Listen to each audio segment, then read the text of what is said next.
Good morning.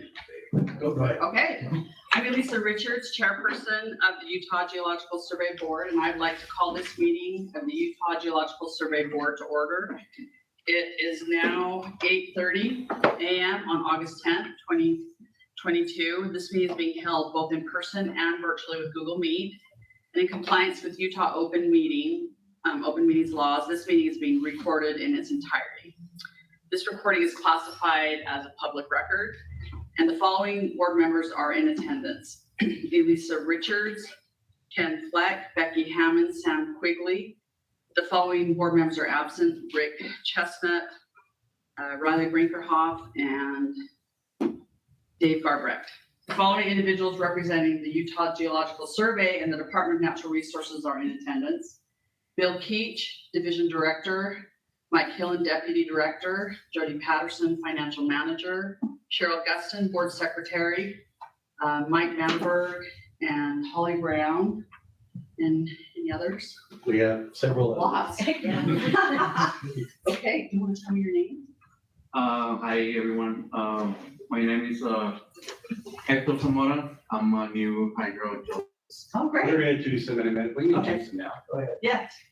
Okay, Hector S'mores, hydrogeologist. Yes, Great. and I'll be working at the Great Salt Lake, specifically trying to quantify groundwater recharge and the spring component into the lake. Excellent, thank you. Welcome. Holly. Oh, Holly Brown, Public Information Officer for Utah Geological Survey. Great. Jeremiah Burnout, just started on Monday. And I recently both defended my PhD at the University of Utah, and I'll be working on the Bonneville Salt Flats project. Excellent. Well, congratulations and welcome. Thank you. I'm Greg Gavin. I'm with the Groundwater and Wetlands team. I started in May, and right now I'm focusing on Pavant Valley and trying to constrain recharge in that valley there. Great. I'm Janae Wallace. I'm in working proxy for Hugh Hurlow, who couldn't make it today. Section manager. Great. Thank you. Well, welcome. Good, yeah. Yeah, nice. Welcome. And we have one other one online, Chad. Hang on a second. Diane. Chad, where'd Chad go?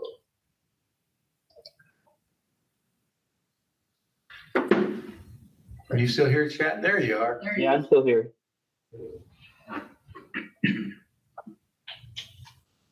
Okay, I hit the wrong button. Go ahead. All right, I'm Shad Ashton. I'm a geotechnician down here in the Cedar City office. Anything else you want to tell us? I'm working on the Iron Mountain Core project right now, and an interesting fact about me is my full name's Shadrach. So if you guys know the Bible a little bit, you know Shadrach, Meshach, and Abednego. It's funny because I have 4 brothers, and none of them are named Meshach or Abednego. So Thank you, Chad. It's nice to meet you and welcome. thank you. Well, that was fun. That was good. Oh, we got our introduction set. Yeah, a lot, and that's wonderful. There. We welcome all visitors and interested persons at this time. And as a courtesy to everyone participating in this meeting, at this time we ask for all cell phones, pagers, and other electronic devices to be turned off or changed to silent mode. And board motions and votes must be reflected in the minutes and recorded by an individual board member. Let us now proceed with the agenda. One moment. Trying to get rid of this. There we go. Go back to my. In Mike, I may need to borrow your laptop here at some point. Mine is not charging. Got plugged into chargers. I've tried 2 of them. Should we proceed with the approval of the minutes? You bet. Go ahead. Okay. I have a motion to approve the minutes from the last meeting, which was in April. I don't remember the exact date. Is there a motion? I'll make the motion to approve the minutes from the last board meeting. I'll second. Okay. Great, thank you. The minutes from the last board meeting have been approved. And we can move forward with the, Did you take a vote for that? we'll go ahead and take a vote. All those votes to approve the minutes from the last board meeting, say aye. Aye. All unanimous vote to approve the minutes from the April board meeting. Thank you. And we're now ready to proceed, Bill. Rated me, okay. So we already did the introductions, so. Is there anybody else?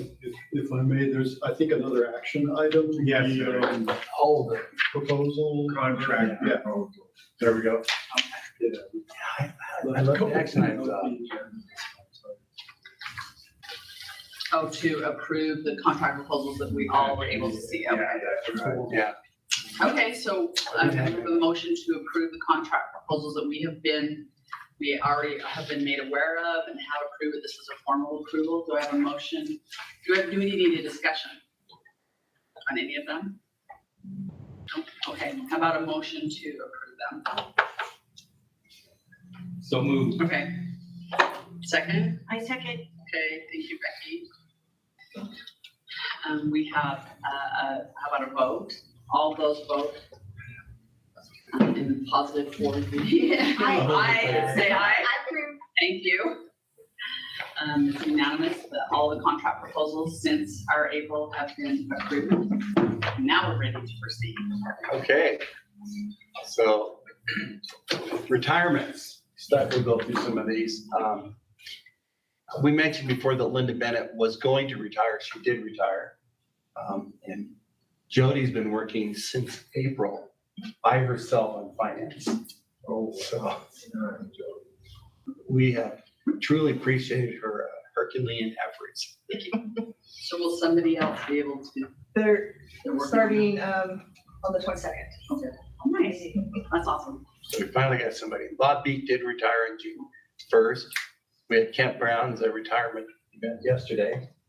39 years. Wow. That's a long time. And all with the survey, not just 39 years with the state, but all with the survey. And Grant Willis, I don't know, sometime later this year. Keep saying, but maybe he'll be here in 5 years. I don't know for sure. He keeps saying one of these days. Anybody know what this word means? I don't. Spanish, but the Z is probably in Italian, but it means old person. Oh, Elder yeah. means elderly. Elderly, that's probably a good translation. I saw that in Las Vegas some years ago. I seem like appropriate for those that are retired. I saw a bumper sticker on a guy's car a while back that said, "I'm retired, go around me." I'm trying to do it so far. I need to find one of those. Right, it doesn't blink or not. I don't know. We'll jump to another group. So anyway, almost all of these people except for Linda were in our mapping program, which is a big deal. A lot of skill there A lot of skill. now. And Deanne Morgan resigned. She was a GIS analyst. Cindy Anderson, our new GIS manager, decided to go back to Idaho, which is where she was from, take a job up there. And one of our younger geologists resigned effective next week. Will? I think he's heading up to the U or somewhere. Anyway, we're sad to see them all leave. But new hires, some are in the field. Eric Wahlberg and Grant, I think, are both out in the field, doing field work right now. And you just met Hector and Greg Gavin, Jeremiah, and we're excited to have them. This is from the picnic. I think there's Becky right there. You're there. Right in the middle. And there's Janae. I'm sure some others are there. Anyway. And then Shad, who you met online, Jake. Didn't make it, okay. And we have Julia will be starting in about a week or so, 2 weeks.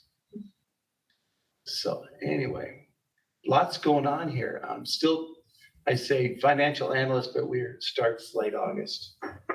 That's a good thing. We opened up an application or a recruitment to replace Bob Beek. And we closed that about a week ago. We have 47 applicants. That's pretty good. That's This great. market is really good. Yeah, and there's some really good applicants. So we're gonna get started to go sort through those and hopefully have somebody. We may look for 2 people out of that as we see what's going on down the road. And with Kent's retirement, we'll also maybe working on whether to make that a GIS analyst or maybe a 3D geo. But there's still some thought process going on there. Not you, Jeremiah? Yep. Yeah, I think you took that photo. I did. I took that photo. That was last March out at the Salt Flats. Yeah. That's Sam. Isn't that Sam?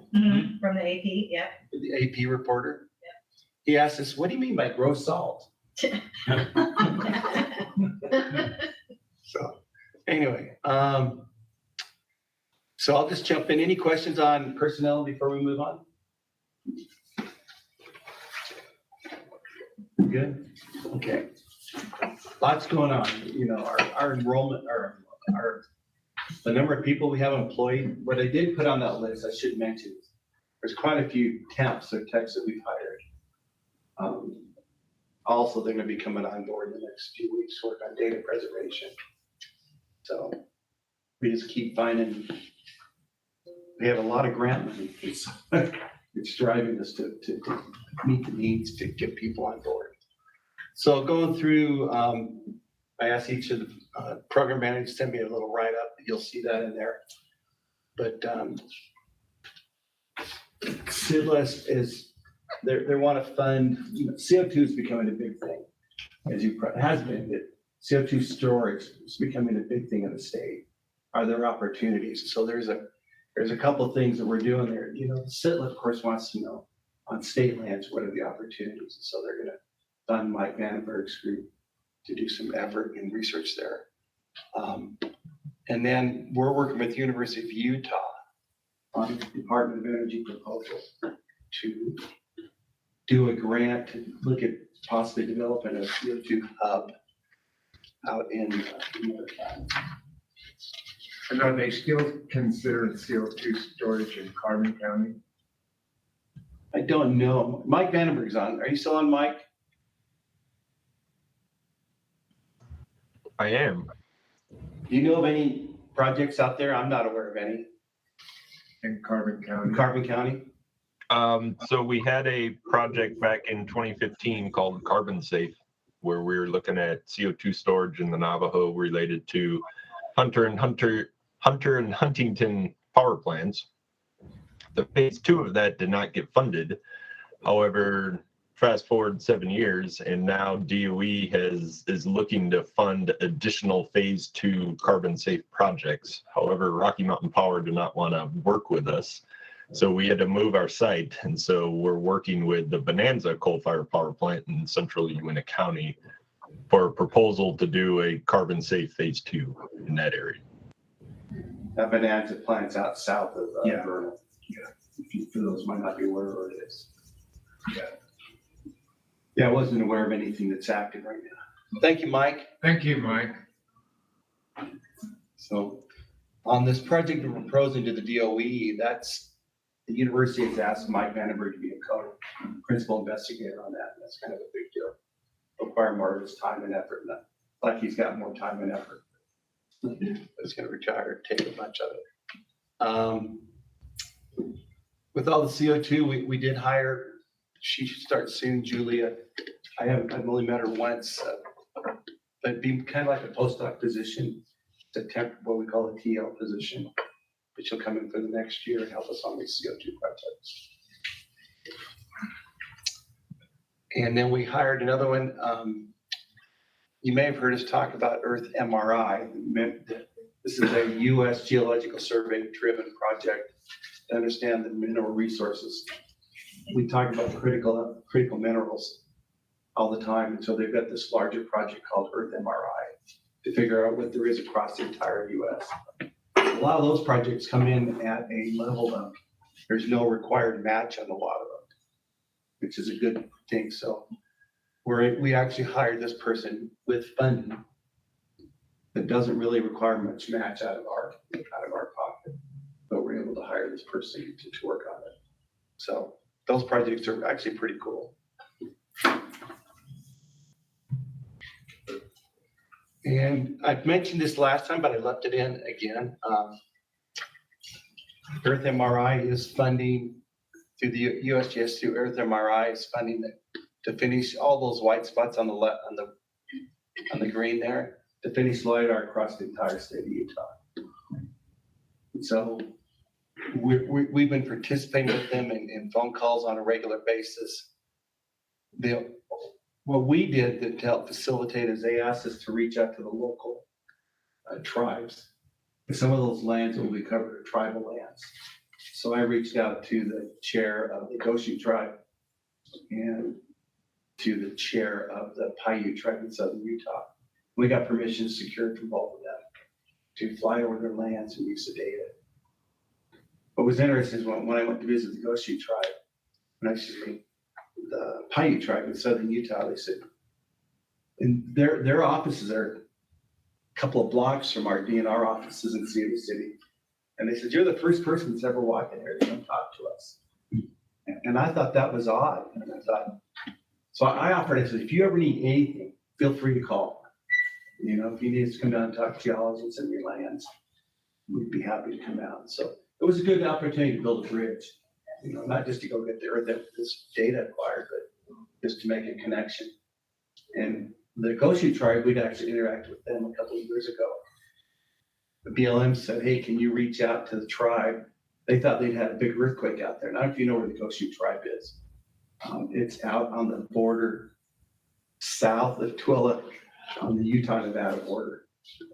Ivapaw is a little town out there, but they thought they'd had an earthquake. And it turned out to be a weather event where this giant downburst of wind came off of the mountains and just slammed into the valley floor. Made a big noise, and all this dust came up. It was a really weird thing, but Steve Bowman went down and interacted with the tribe. And we've had some, so just some of those bridge building events really go a long ways when we want to do stuff. So we're excited to get that and the aeromag and gravity data over the same area. That's of course in search for good minerals that might be fall in the critical mineral category. And there was an AAPG Rocky Mountain meeting in Denver. We sent a bunch of people. I went over and attended for a day. A couple of our people chaired sessions and led discussions on things that are going on in Utah. So, and we took some core from the Cane Creek. That's that well we drilled out south of Green River a couple of years ago as part of a Department of Energy research project for doing with the University of Utah. And then there's other things we just keep going. You know, Gold Hill, where Stephanie's working. You just heard Shad talk about the Core CM, which is a critical minerals project. There's that mining operation for Iron Mountain down there. And Mike may have talked a little bit about this before, but just to recap, they're mining iron down there. It gets shipped to California, then goes to China to be processed. So there's some desire to process it, at least preliminary, in the Cedar City area, which is with them pretty a byproduct that would be CO2. And so they're looking for a carbon sequestration site down in that area. So Shad's been looking at rocks, and we've had people looking at core, Mike's groups, you know, trying to figure out what's the process stuff locally. So it's a research project we're working on with the University of Utah and the Department of Energy. Did I leave anything out, Mike? No, that sounds good. Yeah, that picture's actually in Wyoming. Oh. I just like this so much. It's one I took a number of years It's a ago. beautiful picture. Yeah, that South Southern deformation in there, just cool.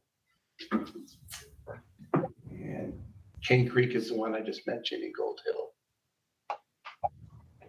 And then recently we did the trench across the Taylorsville Fault, which is part of the West Valley Fault Zone.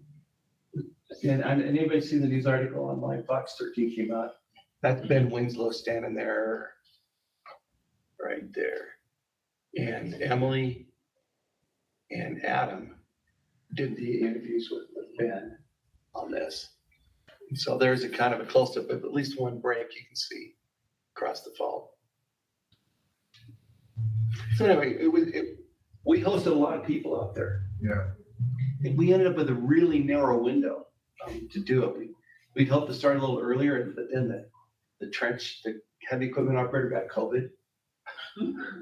So we had to wait for that person to get well. And then he came out and got it dug, and we had less than 2 weeks, right? Maybe 2 weeks? About 2 weeks. About 2 weeks to get in and get out. This is the site where they're planning the city. Salt Lake City has set aside some land to build a tiny home village for the homeless. This is the same site. But it's one of like 2 sites left in the city that didn't have any development across this fault scarp. So we thought we tried to get in and get out as fast as we could. In those photographs that Riley sent out, there's some pockets or voids. What's the origin of those? Samples for data. Oh, you dug those out. Yeah. Okay. Yeah. Okay. We do radiocarbon and optically stimulated luminescence Got it. data. So those are all. Because I could see the offset and all that, but those pockets really confused me. Well, now there's a phenomenon. Yeah, so what they did is if you'd taken the picture the day before, you would have seen a nail with a flag identifying the spaces they wanted to take the sample out of. Yeah. So that's what it was. And then the pictures were, I couldn't. Although I will tell you that there are some of these that they're animal burrows. Oh, are they? Is that an animal burrow there? Yeah. Yeah, that's what I thought.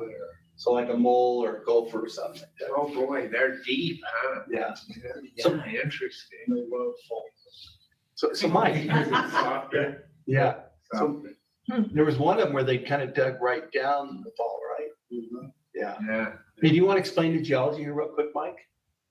Real quick, yeah, at the very bottom of the trench in that dark, it's dark because it's kind of moist down there. The water table is super shallow. But those are what we think our latest stage of Lake Bonneville, some regressive phase Bonneville deposits. Between that and that really light colored layer is a sand that we think is Jordan River.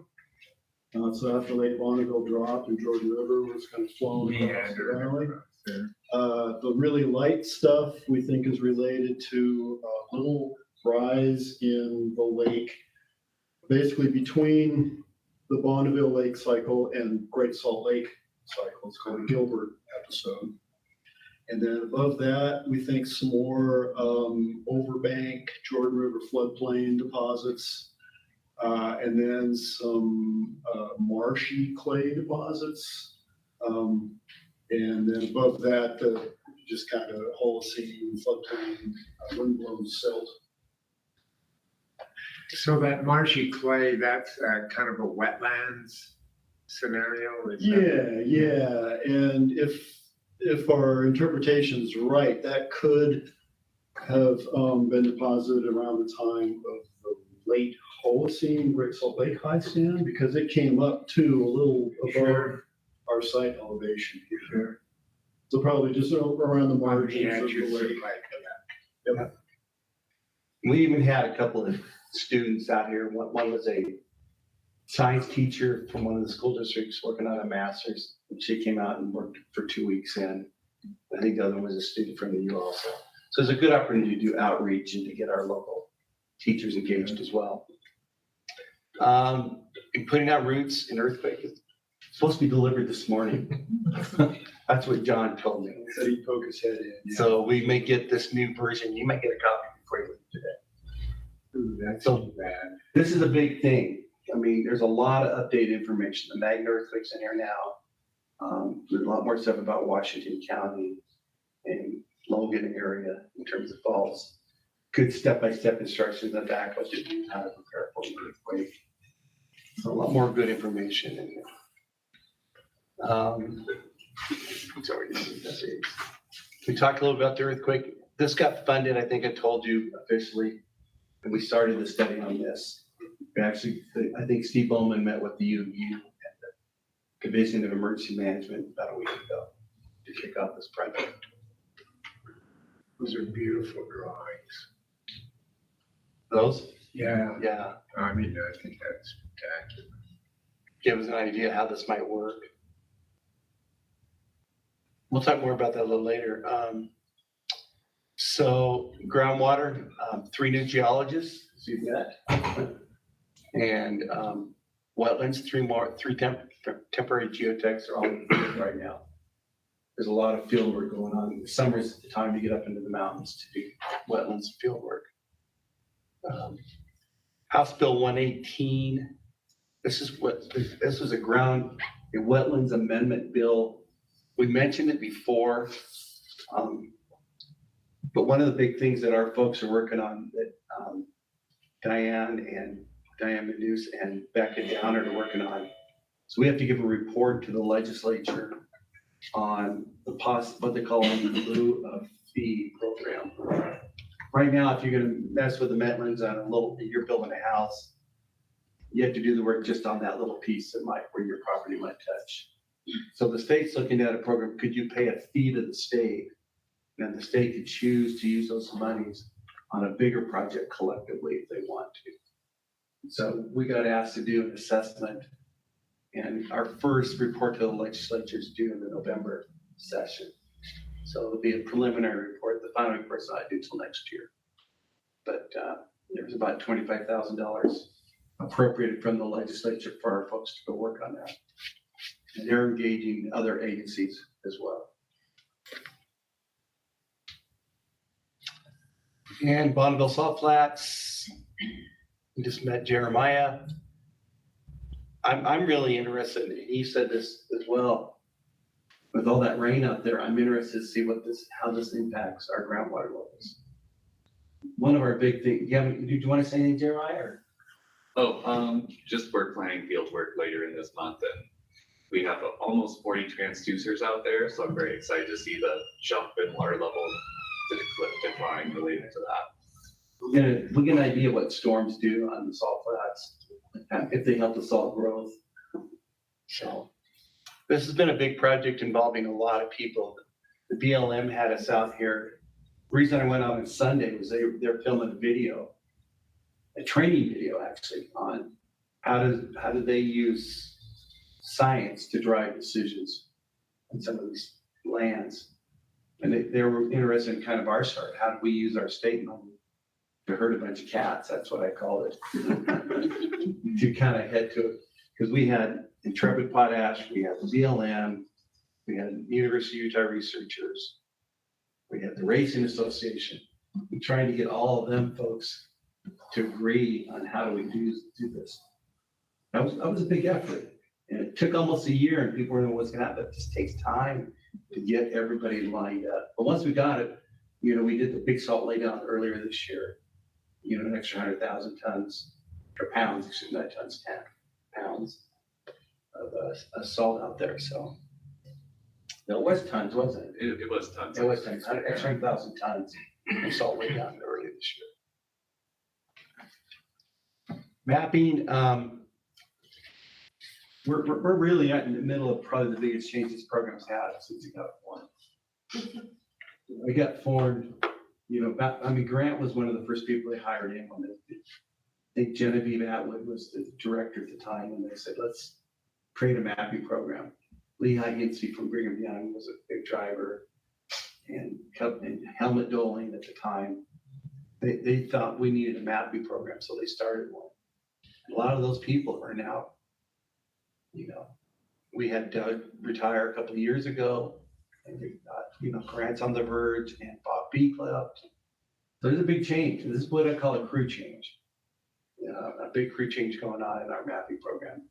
Like I said, our first round of interviews will probably be in the next couple of weeks. So if you got questions, feel free to jump in. Stefan wrote that 3D, is the future of mapping. The USGS is trying to build a 3D subsurface model across the entire US. That's a big time goal we've got. Trying to get everyone to agree what is a subsurface, like a basement. That's a big task in and of itself. This basement in Kansas, in Wisconsin is not the same as basement in Utah. So those are issues we're working on, but starting to make maps of the subsurface, not just the surface. So with all this mapping and experience, leaving and they have, they have their electronic data on the UGS website or computer system. But who manages that after they're gone? How do people access it? Is it all saved carefully and preserved so that it can be used? Because I just don't see this clean cutoff where they leave and somebody else can just perfectly start it. And you can't. You can't. And Yeah. so, but we're doing some things that we're doing. One, old mappers never fully leave. No, now that is the key right So there. Bill Sprinkle's still working on maps. Yeah.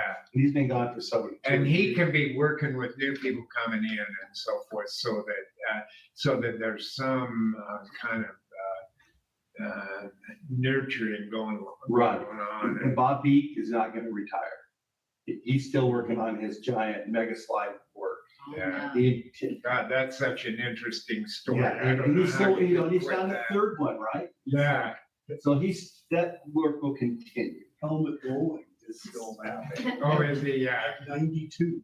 Yeah. Helmut was here yesterday when we did Kent's retirement. And I'm told he handed his latest map to Grant. Oh, that's fantastic. So we get that. So, but the second part of that, more to your point, is in addition to that carryover, that wisdom hasn't totally left. Is we are working hard, everything digital. Yeah, And that's that's preserve that data so that we can build on it. yeah. You can't necessarily replace it, but you can build on it and you can update, It's not an easy process. It's really not. It isn't. So a lot, if it's not done carefully, boy, a lot can be lost. We have a proposal that one of our building block proposals for next fiscal year is a building block on a map, updating our map data portal and how do we access all that. Get all of those maps, make sure they're all digitized so that we can have success they can build on it. That's one of our proposals for this year is to update that portal. That's fantastic. And better data. And Helmut Doling, I go back with Helmut Doling now, 50 years. That's a long time. So anyway, His monograph series on coal is the most fantastic thing.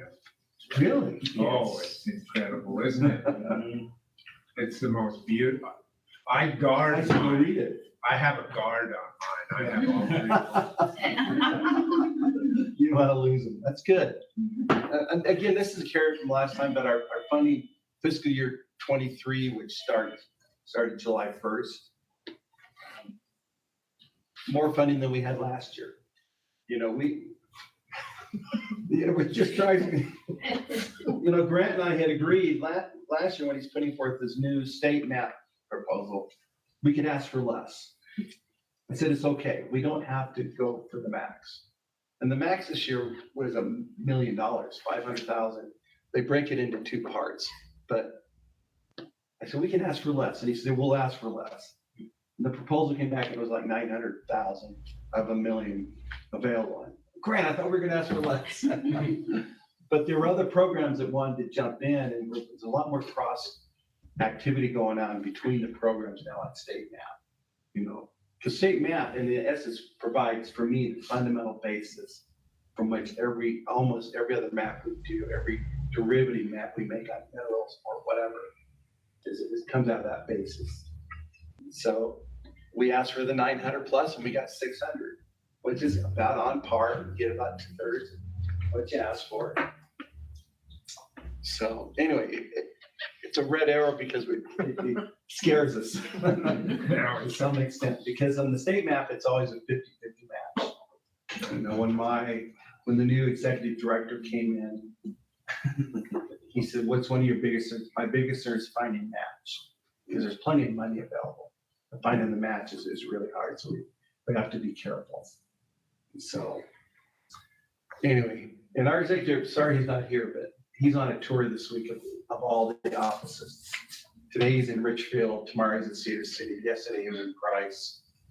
I think he was out in Vernal on Monday. So they're doing lunches, hosting lunches, for everybody. Tomorrow it's a breakfast in Cedar City. So when we get done here, I'm driving south, so I can be at a 7:30 breakfast in Cedar City in the morning. So, and that continues to go up. And new mapping and then the geo framework, that's really getting a lot of our data digital. Because they come up with a schema for the feds. They call it GEMS. It's fancy, but it's a GIS, ArcGIS format type thing. And what the data is going to be in. Paleo, they continue to be busy. I think they're out in the field right now in Canyonlands. We even got a little more. Didn't you get a little more money a week or two ago? They had an extra 10,000, so they just sent it to us. And as Jim Kirkland, our state paleontologist, tells me, we're the only state they fund to work in national parks across the country. The Park Service only funds Utah, which is really interesting. You know, there's other states that have, we're the only ones they provide funding to. And we're still trying to figure out what do we do with the mega block. You know, our Scott has been working on this for 5, 6, 7 years now on his own, and he's had to raise his own money. He's done GoFundMe's. We've had donations made. The state has a what do they call it?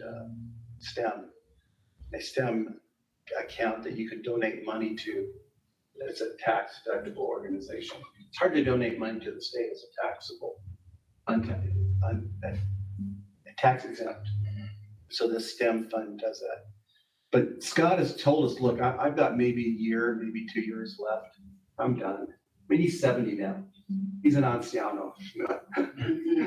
He you know, he's got other things, so he doesn't work on it as much. So we're working on how do we figure out how do we fund, you know, the people, because we want to get this done. We want to. I've already made a visit up to the U, because in the end, it should be reposited. That's the fancy term they use. But the U, once it's been prepared properly. So we're still working on that.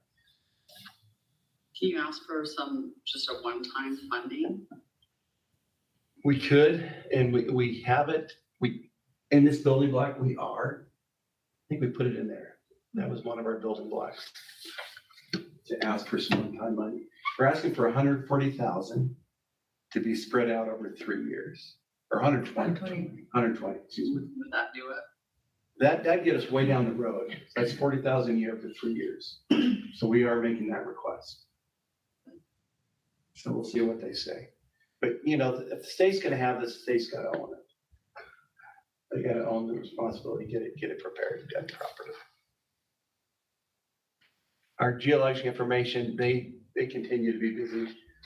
And Holly, how many requests or interviews have you had in the last couple of weeks? A lot. A lot. Probably at least 6 or 7 Yeah, in the past week. between the rock counting app that we just put out, you'll see that there in a minute. That's all on you. Yeah, I'll show that in a minute. That, the trench, Bonneville Salt Flats. We just had an inquiry yesterday regarding rock balls. Because of the Gallup Little Cottonwood, they got hit in the head with a rock. So Rich Drug gave an interview yesterday regarding how frequently rock falls happen in the state. So there was that. Yeah. We're busy. It's a plethora. Like every day, it's like, what's it going to be today? But it's good. So, but you know, as a whole, you know, the outreach group has been really, really busy. Like I said, the new Rock Hound app. If anybody see this in the news? Hit the press release. It's pretty cool. I actually have this. I got a link here. I'm gonna pull it over.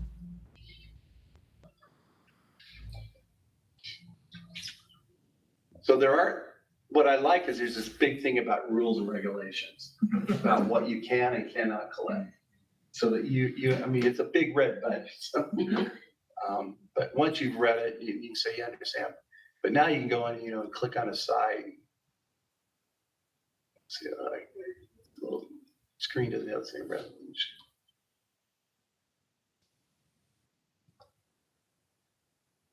I think that's the gypsum sands, isn't it? Yeah.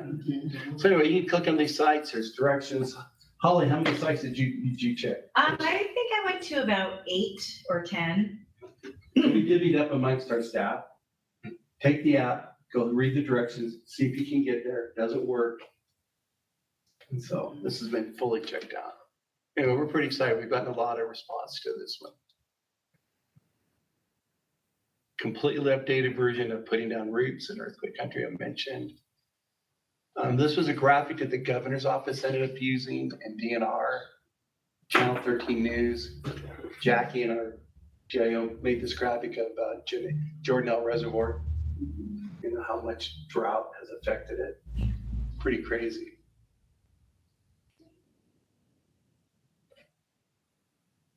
There's commonly asked questions about Utah's Great Salt Lake. Like it's been 27 years since it was updated. And with things going on at the Great Salt Lake, we'd hoped to have this out a couple months ago, but other divisions decided they wanted to chime in and read it. So water resources, water rights. I wanted to jump in and have their input to it. So that's a tentative cover. It's not a final one, but it's about to go to our editorial group for layout. Bookstore, you know, our new staff down there has done, I don't know if you've been in there recently, the bookstore. They have done a really good job. They added a big screen TV so you can see maps and stuff. We've got a number of on-demand prints that you can ask for. Hunters can come in now. We collaborated with wildlife to get the overlays for the hunt zones. So when someone goes and buys their permit and comes into the bookstore and wants a map, we now have the overlays so that we can print out a map and put the overlay for the hunt zone on it. We can print on demand. Just got a new plotter in the last week. Been on back order for a long supply chain, getting all of this. So anyway, there's a lot of good stuff going on down there. And they've been swapping in and out and going out to the field, a number of our staff. They're both geologists. Science Week's coming up. And data management. So this group, we've been working on a lot of stuff. Like I said, our GIS manager resigned. We're going to shift it a little bit. We're going to call it data manager and GIS manager both. That'll be probably an internal hire. We've got an applicant for that. We're probably going to move forward on that. Working to develop some new apps in a number of areas, but working with the Core Center here because Katie's got a mandate to re-inventory everything. I mean, our inventory here, you've walked down the aisles probably in the last 6 months. And the stacks of pallets of core that have been donated in the last year. It's just overwhelming. So we're going to try and get a new inventory system. So every time we do something that's data aligned, this is why our data management group is there. Do we get the right database? We want to make sure we got something that survives and is easy to use. So Martha Jensen gets involved heavily to help us design the right database, you know, so that we have it and that it works. So is all core donated? This is kind of, we don't buy core. yeah, but I mean, is all core that is donated have true value? It all has, or is there some, I don't know, is there an answer to that question? You're going to ask Mike Vandenberg, and I don't know if Mike's still on. I am still on. I'm listening. So, to answer your question, I think all subsurface core does have some value.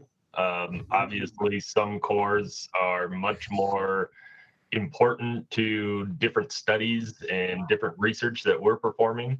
And so that's why our offsite clear field storage area is really important, because we take cores that aren't as important for research purposes. We take them up there and can store them long term. But like I said, you never know when that material will be needed in the future for studies that we haven't even thought of yet. And I can name countless times when a core that we thought would never ever get looked at. It's been sitting in our warehouse for 30 plus years, and then all of a sudden it becomes the most important core ever. And so that's why we don't like to get rid of any material. I think that the important word there is subsurface. It's a view of the subsurface. It is. And it doesn't matter where it is or what it was originally for. It's got value that could show up. And if you get rid of it, you've lost it You've lost it, yeah. forever. So I'm going to give one quick example. We have a research group. There's a research project being run at the U looking for rare earth elements in some critical minerals that may be associated with coal layers. Yeah. Above and below. So there's been 2 students here most of the summer pulling out all core that intersects coal with layers above and below, and they're scanning it. But what's the tool they're using? An XRM, a portable XRM. What is it? XRF. XRF. Thank you, Mike. A portable XRF to identify the minerals that are above and below to see if we have any rare earth elements in any of these areas. And that's core that's probably been sitting around for a long time. I'll bet you I bet you a lot of core that subsurface core has been wasted too. That's Yeah. probably a crime. So, with Kate You've here, never seen it happen. Oh, yeah.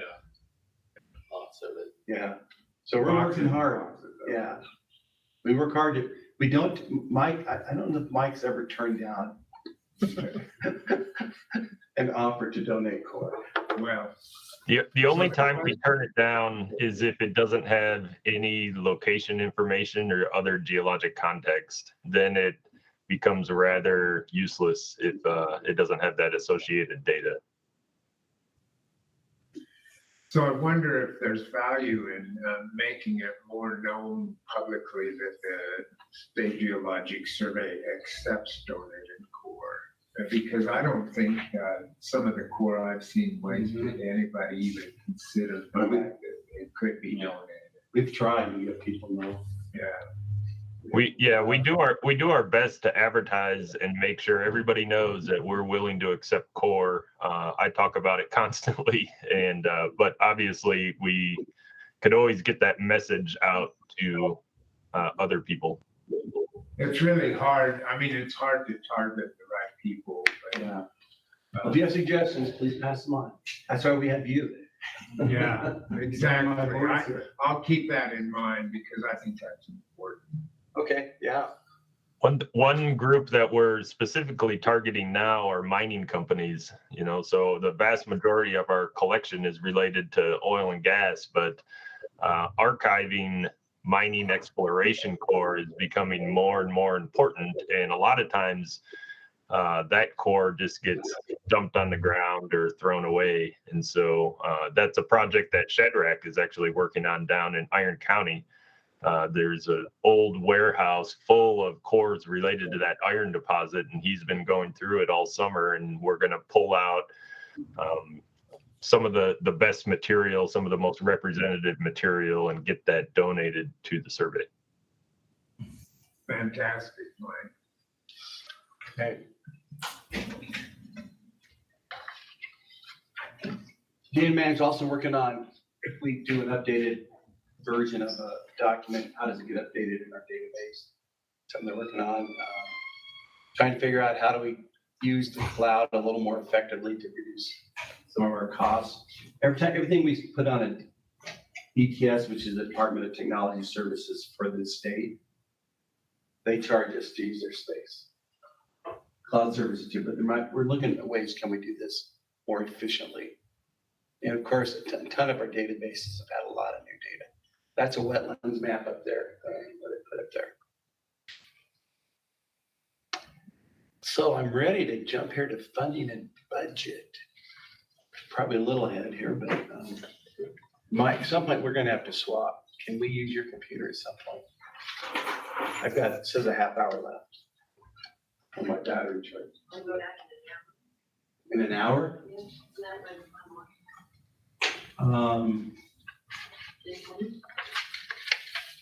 Yeah, who's gonna come and represent, talk about the field trip part Diane will be here too. at 10 o'clock? Oh, at 10. Yeah, we do that at 10. I'll be back. Yeah. Okay, but check in because we might get there a little early. Okay, thanks, Janae. Yeah, I'll be back in Flash then. Okay, thanks, Janae. So I'm going to switch gears here unless there's any other questions on programs. You have the PowerPoint up to switch now, or whenever you want. Are you logged into the When meeting? do we have a break? Are you on a break? We don't have a break yet. Oh. Let's just go until it dies and then we'll switch over. Okay. So, the state did pretty well through the pandemic. I tell people constantly the power of a board is what they can do for you. When I think about this, and I think about Mark and Elissa calling every member of the appropriations committee to save the UGS. Because we were facing laying off 15 people when they were looking at the budget. There was those, those were nights that bothered me. I think we acquired some champions for us too. I mean, I think they might have already been, but You're I right. think we reinforced some of them. We did, but that's what a board can do for you. And you guys did a great job. Okay, hey, this is almost Santa Claus. You don't know John Good. This is John Good. He works in he's a what's your official web content editor? Yes. He does a lot of our layouts. So when you see survey notes, John's been doing the layout and the design of that. Wow, Nice job. nice job. Thank you. Beautiful. Hot off the press, we now have the putting down roots. Right. So, Nice. got delivered, so I thought I'd get back to you guys. So if you just want to hand some out, that's right. He asked if he should barge in. I said barge in. Yes. Thank you. So I haven't even. Thank you, magnificent. Sir, absolutely magnificent. You get some of it. If they want one in the back, that's fine. Thank you, John, for bringing those. Absolutely. And this is, it's been expanding. There's a lot of new information. Thank you, sir. His ID badge actually says Johnny Good. His middle name. That's awesome. His name really is Johnny Good. So anyway, big addition. So if you've got friends asking about, this should be available at some point to get online as well. There's an online version coming. I don't think it's quite updated yet. And there's plans to translate it to Spanish down the road as well. Okay, so the bottom line is, and I've got this nice serene picture I took up outside of the mountains above Palisades State Park. But right now, UGS is in good shape, and that thanks to a lot of people that made some sacrifices and efforts. But because we are in good shape, we're able to do some good things. So the one thing I want to talk about, start off, Senate Bill 133. I don't know if you remember this, but this is the bill from the 2021 legislature that Dave Hinkie and some others sponsored to redirect severance taxes. There was a feeling, I think, amongst some of the people that pay severance taxes that they weren't always necessarily getting directly to the agencies that supported and oversaw or regulated what they did. So the legislature in this Senate bill outlined redirecting funds to the Division of Environmental Quality, Oil, Gas, and Mining, UGS. I'm trying to think of what else I'm going to leave out. So one other agency, Water Quality, I can't remember. Anyway, the point is that they were directed to,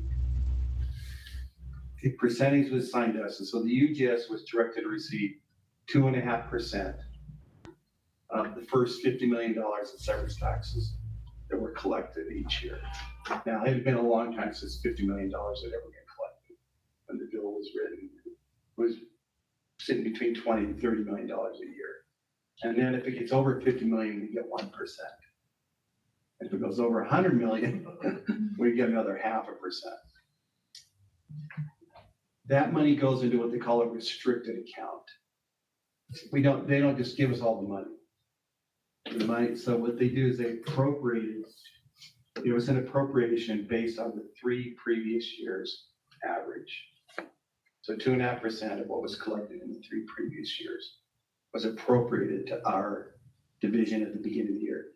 And it was, and that what the way the law was written is it replaces any general funds we had. So we got 622,000. You'll see this in a couple of places. I put it in my part. Jodi may address it as well, but we got $622,000. What was actually collected in the account based on actual collections of severance taxes was a little over $1.2 million, which means it's about $651,000 was sitting in our restricted account. I can't go spend that. I can't just say, hey, let's go buy a bunch of new cars or something. But what we can do is we can ask for a building block to access that money to supplement what we're doing. So that will come still through an appropriation from the legislature, but that becomes almost a savings account. So it carries over. So it carries over. It doesn't go away. Now, I don't want to use the word never goes away because the legislature's been known to come in and sweep accounts like this. If you think you have too much there or you're not spending it, you know, there are plenty of cases like that. But this is a good news for us. This is money that's sitting there that we haven't had access to in the past.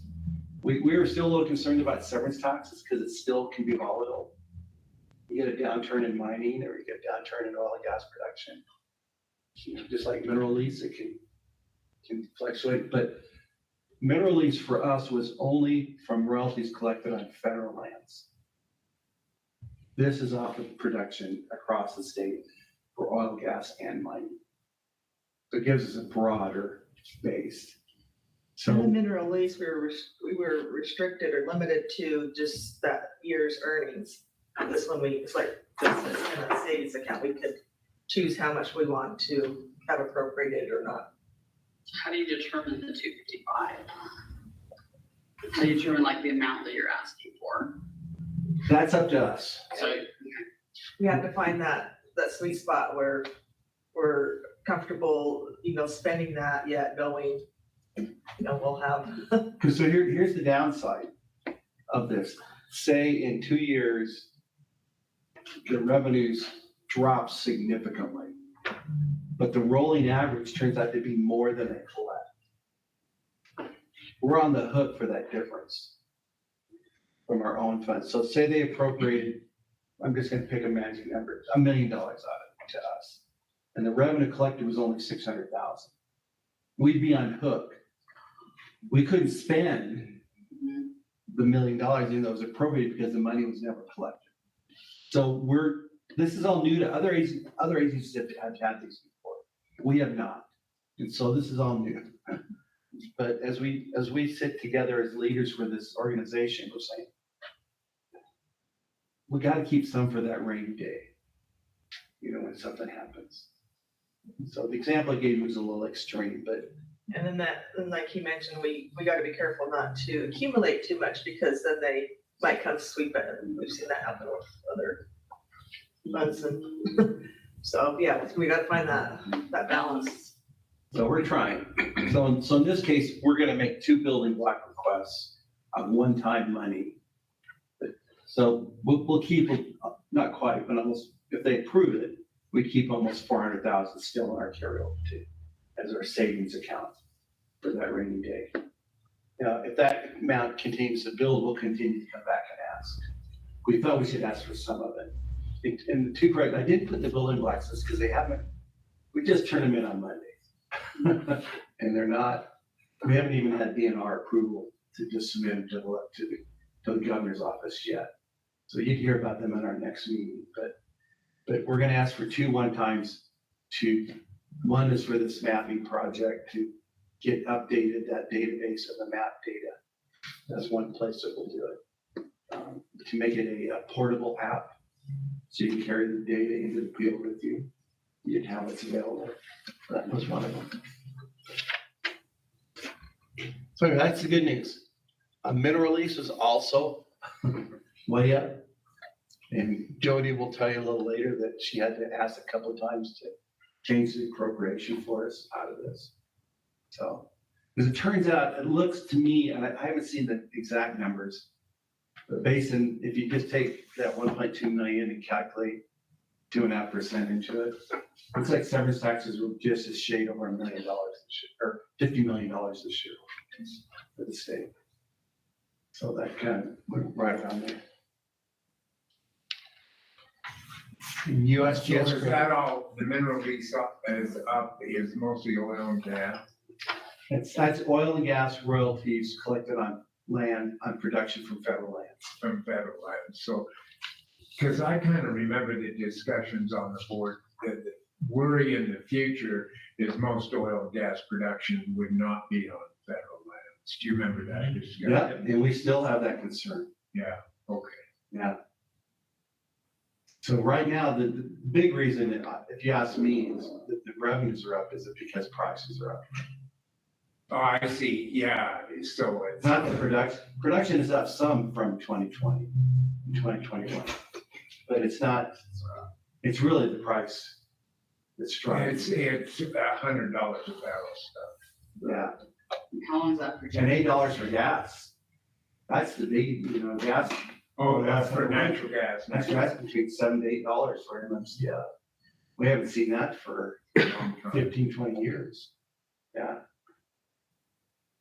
That's right, so, There's a fair amount of gas produced on federal land. But most of the drilling now is not on, most people do not, I'm not gonna give a political commentary. Nobody wants to drill on, rarely does anybody want to drill on federal lands. because the regulatory There's issue. too much uncertainty. Yeah. I wouldn't even say the regulatory rules, but regulatory uncertainty. Okay, Because if you're gonna invest millions of dollars to develop, if you don't know, are you gonna go buy a lease that might be canceled, 3 years after you pay for it? Or that you'll never get a permit to put it on, whatever. There's a lot of uncertainty. Yeah. And investors, if they have a more certain place to go, they will go. makes a lot of sense. And there's some other factors that play in there too. Okay. USGS continues to offer more money, as we mentioned. How many rigs are operating in the Utah? I said it was about 8. I don't know if Mike, do you have an updated number? 12. Well, That's, okay. And are they Thank you. all on state?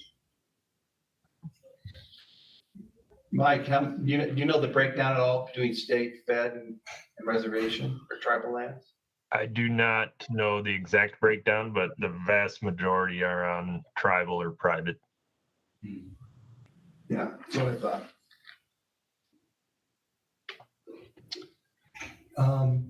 So we were allowed to hire one new groundwater geologist. We also hired a new wetlands geologist as well. We used grant money. We took money. They funded one position. We're using EPA type grants to fund 2 positions. So we turned one position into 2. 50-50 match for 2 positions there. And like as I mentioned earlier, we got our one-time money of $150,000 for this earthquake early warning feasibility. We've started that. So this is just from last time. This is where officially I turn over to Jodi. Okay, you want to bring up the first summary, the closeout summary? And Where do you want me to go? just to the top, we'll just start up at the top. Okay. I'll try to talk to you guys and stuff. So I'll just kind of summarize what we just closed out about a week ago. And we started the year with about 4.5 million in general funds, and we also had non-lapse about 506,000 from last year into this. When I say this year, I'm referring to fiscal year 22 that just closed out. On the Bonneville Salt Flats, we also brought forward about 997,000. Remember that started at $1 million, and then The $750,000 from the Great Salt Lake groundwater studies, we carried the full amount of that over. We didn't get started on that at all the year before. Mineral lease ended up, this is actual amount, was 1.6, 39,000. This grew over the years. Over the year we had to, I asked for a supplemental because the original appropriation was about half that. We initially started at 1.4 million, and with Mike Vandenberg's projections, we increased it in our forecast about 1.6 million, but this is where we landed. So really close, great job on that. Our land exchange distribution account still really minor to us, like 32,000 this past year. And then our new fund, as Bill had spoke about already, we were appropriated the 622,000, so that's all we were able to keep in our budget this year. Our outside funding, all the revenue collected, it makes up federal funds made up about 963,000. Dedicated credits is just basically non-federal fund grants, or so it could be from projects and contracts from non-federal sources. We have some with cities or counties. Transfers, that's from other state agencies or within our agency. It's a 1.1 million there. So our revenue collected at almost 2.4 million. That's quite high for us. I mean, that's pretty good for us. It does stretch our staff quite a bit, and we did have to hire some temporaries to help, particularly in mapping, and so that's a pretty good spot to be, but it does stretch us. So our total revenue was a little over 11 million, and our total expenditures were about 9.5 million. So our unexpended balance there is about 2 million to 1.9. So of that unexpended balance, if you want to scroll down just a little bit, sorry. So of that unexpended, a little bit more. I can see, okay. This telematics thing, we got a little appropriation where the legislature wanted us to install telematics in our motor pool vehicles, and we didn't implement that, so we had to lapse some and non-lapse some, so just a few $100 there. Bill mentioned the economic study.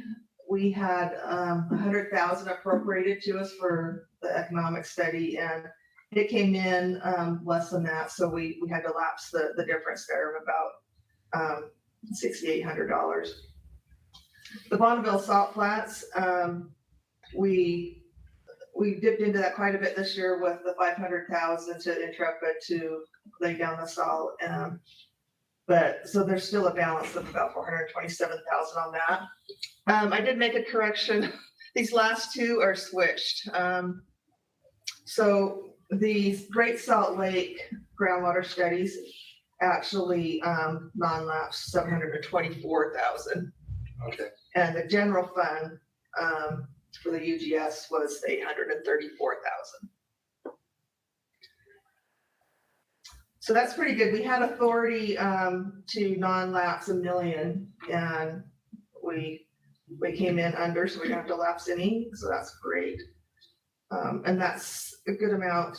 We have some plans for that. We'll dip into it a little bit this year. And on the side, and actually, let's look at the graphs and steps. If you go to the charts, yeah. This is just a quick overview by program, and I'm going to scroll down just a little bit. Which one? So we can see the graphs, yeah. Yeah, so there's one by program. You can see how much was spent by program and their percentages. And then scroll down further on the expenditures by category. We're still mostly a little bit more. I didn't see any other one. Oh, it didn't break through the chart, huh? Give a second. Oh, I didn't make a chart on that, sorry. Personnel though, That's all I got. It has the percentages. The personnel is about 80% of our total expenditures. And the others are pretty incidental. The personnel in the past has been around 85%. I think mostly this year it's a little bit skewed or a little bit lower because we had so much more pass through, particularly that 500,000 to Intrepid for the Bonneville South Flats. But and then if you want to bring up the other link for the Cohen? yeah. So just to go into this a little bit further, it's broken down a little bit further on this new oil, gas, and mining restricted account. You can see the difference in how much was collected in the mineral portion of it and how much was on oil and gas. That's split there between the 373 and the nearly 900,000. So those are the differences there. That totals the 1.2 million. We do accrue interest on this restricted account. So we made a little bit of interest this year, about $600. But and then you can see the 1.2 million that Bill mentioned is the total fund balance. And then what they do is they transfer out. So all the money accrues in this account, and then they just quarterly transfer out 1/4 of the appropriation. And so that's how that fund works there. Any questions? And we're just getting started on our operating budget for this year. It's been a little hard doing both jobs, so I'm running a little bit late on that one, but so I don't have a report for you on our current operating budget where that stands, but I will next meeting. And these are just slides that had words she already told you. Yeah. So this was our non-lapse amount. That was a good number for us.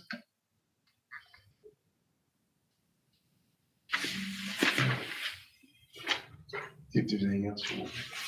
Vacancy, or we're gonna be excited to have that results. And I think, okay, and there's some legislative updates. My laptop might make it to the very end, maybe not. We'll see here, Mike. It won't make it to the next section. So, just a couple things on the legislative updates. We did report in May to the legislature on the radon report. And there's a couple of legislators who want to enact some new legislation. I'm not sure where they're going to go with that yet, but they come and met with us personally, at least once. But I think they want to try and find ways to get people to, they want realtors, I think they want to have more disclosures, you know, when you buy a place and then those sorts of things. So we'll see where it goes. Because some of our, you know, last year we went big with our proposal, we got very little.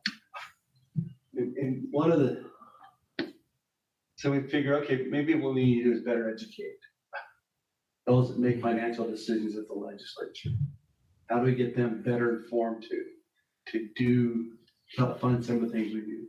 So for example, we proposed we get a new hazardous geologist. The Natural Resources Appropriations Committee thought we needed 2. And they proposed that. I mentioned this before. And the executive committee gave us none, which didn't really make a lot of sense. And we weren't even sure we were going to get $150,000 for the study.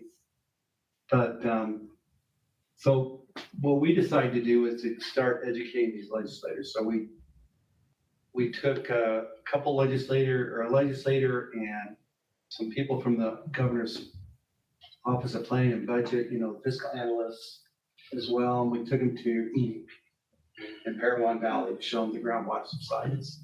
And says, okay, you need to see what this is doing. So get some boots on the ground to have a visual of that. Okay. So we hosted a number of tours. So we did one, which was go show them this, take them out there, show them where you can see pumps now sticking out of the ground that weren't before. Because the groundwater table's dropped 100 feet out there. So it's pretty crazy. Wow, 100 feet? 100 feet, the groundwater table, yeah. I'm losing my power, I think. Right. Yeah, it's scary. I think that's right. Yeah, and these are new cracks that are opening up. Wow. I took that with my drone last year. Wow. So anyway, so we took people out there. We took people to the trench, posted them out there to see what this looks like. I'm gonna zip through this. And then last week, we took 8 legislators, including the president of the Speaker of the House, Brad Wilson, President of the Senate, Jerry Stevenson, along with several others, fiscal analysts for 2 committees, Mayor, Central Utah Water Project, Weaver Basin Water Project, Salt Lake Municipal Water. And we took them up to Weaver Basin, and there's a tunnel that comes out right about here, bringing water down to the northern part of Utah. And one line goes north, and this one goes south, and it comes right through that fault zone. It probably crosses faults at least 5 times, maybe more. And it's all reinforced concrete with 12 to 20 foot sections with rubber seals in between. Meaning in an earthquake, it would just break apart. And that one line alone, just the one 84-inch diameter line that feeds about 300,000 people with water. And that line, if it went down, if we had a major earthquake there, you're probably talking 2 to 6 months. Well, and then Loss of water supply. the secondary problem with earthquakes is fires and things like that. So if you cut off your water supply, you're gonna have tough time fighting fire. So anyway, so we actually walked them up here. We took them up here in vans, and we talked to them down at the center, and we stood right up here on this fault zone, and we said, okay, you guys need to see this. Then we took them along the start. So it's got power. It's got power. Yeah, it's got power. No, my computer doesn't. The wall does. We're gonna switch here in a minute. So anyway, the point is, by getting them on the ground, they had those aha moments. And then now they were asking, okay, what's it gonna cost to rent? There's 3, maybe 4 major aqueducts that all need to be retrofitted to solve this problem, which is why the other water projects came on our tour here. And it's last year, the estimate was $192 million to retrofit 3 of them.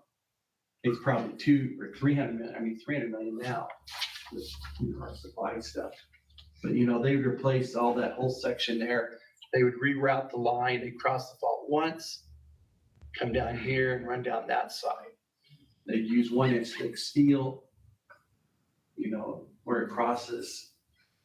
So but we need to do this. And so we just died. We can bring you in, yeah, it's fine. I'm almost done there. Hang on a second. Are you logged into the meeting also? Okay. We'll need to log in. We get logged into the, so let me get a look. So I'll just talk while he's doing that, but it was really good to have all those people up there and to walk them through it. And like I said, now their questions are, what's it gonna take? And one of the fiscal analysts said, this is a good year to do this, because we have the money. And we tried to really impose upon them this concept that if you don't do this now, you're gonna lose hundreds of thousands of people. And did you share the PowerPoint? I didn't share it. Okay. Okay. I was in Houston when Katrina hit New Orleans. 500,000 people left New Orleans that never went back. Yeah. And if you lose the water supply, together these lines supply water for like close to 2 million people. If you lose half of those people, they may never come back. Think about the hit on our economy. That's a way bigger number than $300 million to fix your water supply. So. And what about the natural gas lines that cross the fault? Yeah, that too. We have Wondered about that. Okay, let's see. Do a couple things here. For those of you online, we had a battery die, so.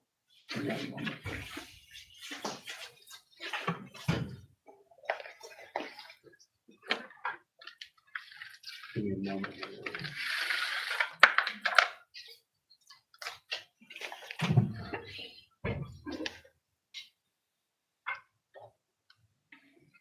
There we go. Recognize that plot? I think I took that picture on our field trip. And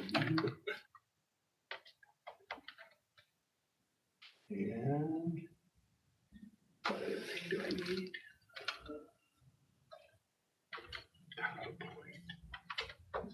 Is it PowerPoint? Oh, you didn't open it? Did you open the PowerPoint? Okay, that's all right.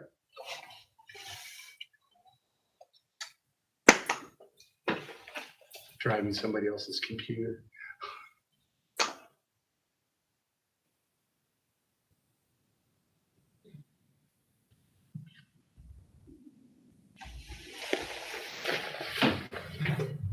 The thing is, we share.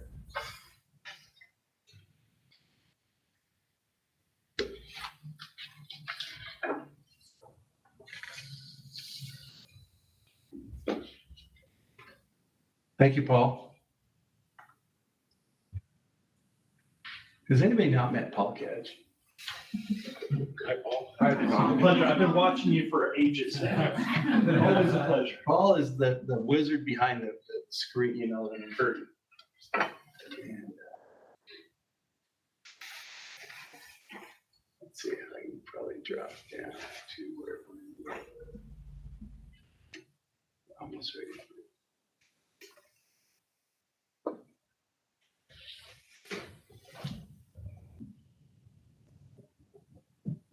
That's where we were. Now we go there.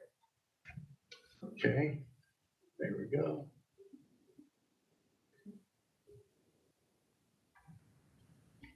How do I get rid of it? We're getting there.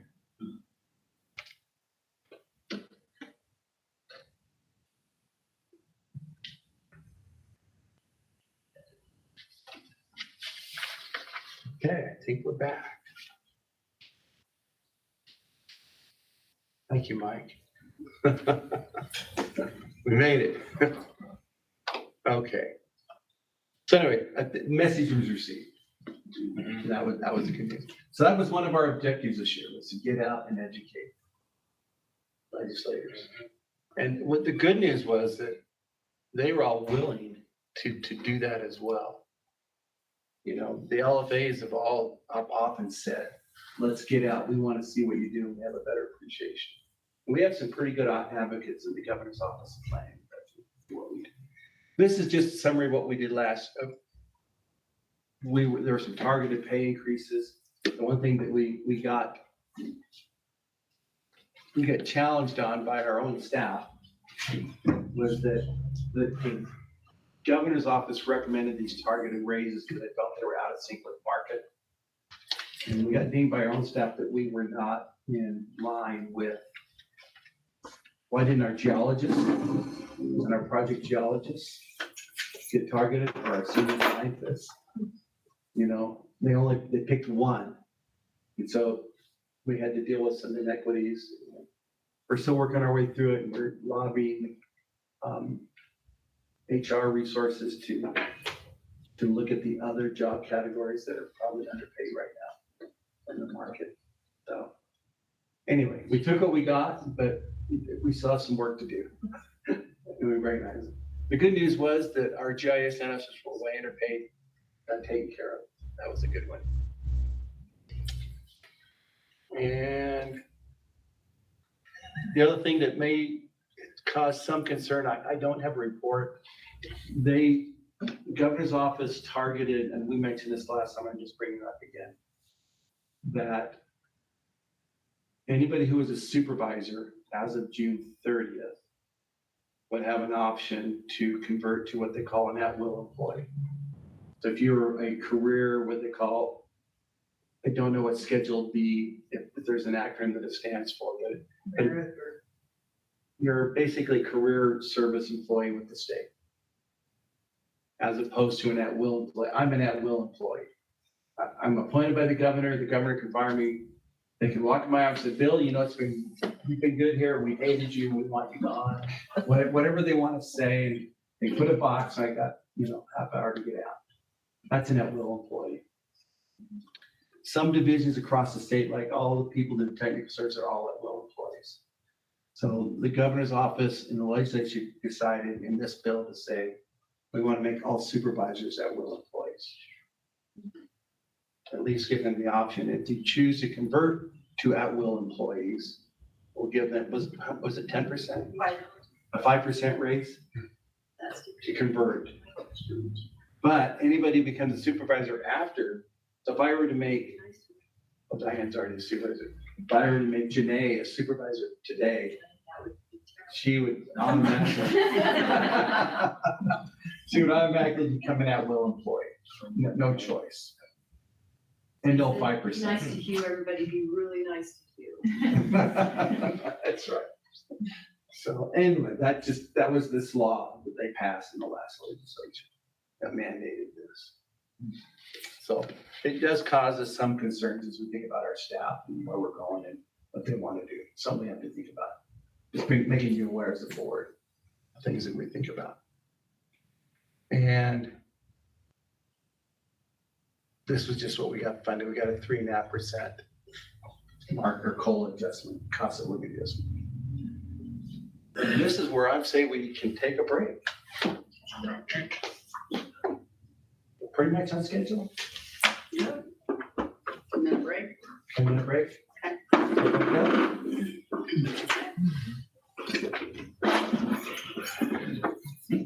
And you guys will be here?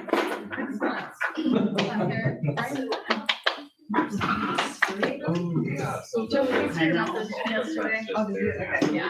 I was had so much class. Somebody's email. It's really neat to watch her. I mean, it's not, I'm not the cool with her, but it's been I fun. did, one of mine, I did The PowerPoint. Yeah. Yeah. On the page and they were like. I did that when she was little, too, so fun, just kind of like, I don't know, playing around the pool, but yeah, now they're trying to actually get into school. I'd say those, like, She's 5. She starts kindergarten in 2.5 years. Well, I've seen. I know, I'm excited about it. Is that half day? She's doing full time. I can't imagine doing that. I mean, we would just have aftercare, obviously. Yeah. My husband and I are gonna try it. We both work from home some of the time and kind of flex our schedule, but we're gonna try. Yeah, they'll come get it. Yeah. Yeah. Oh, yeah, they always come. Maybe reevaluate, but if Yeah. but they actually got rid of that. Really? Is it public school? No, I think it's like. And depending on where. I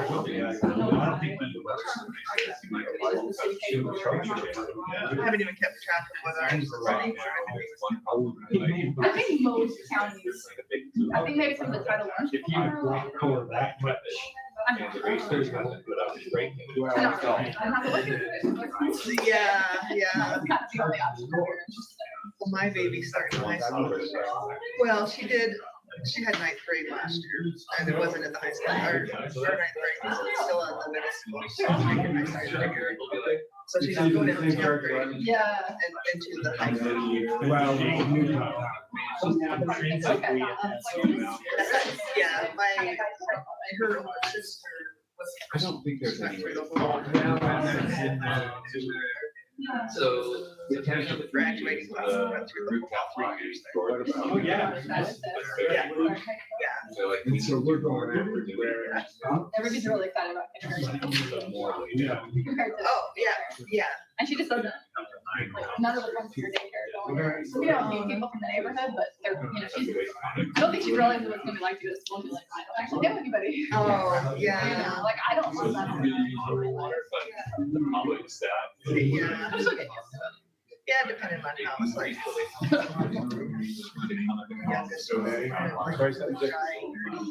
Yeah. Yeah, all through. The way we build this all. Water.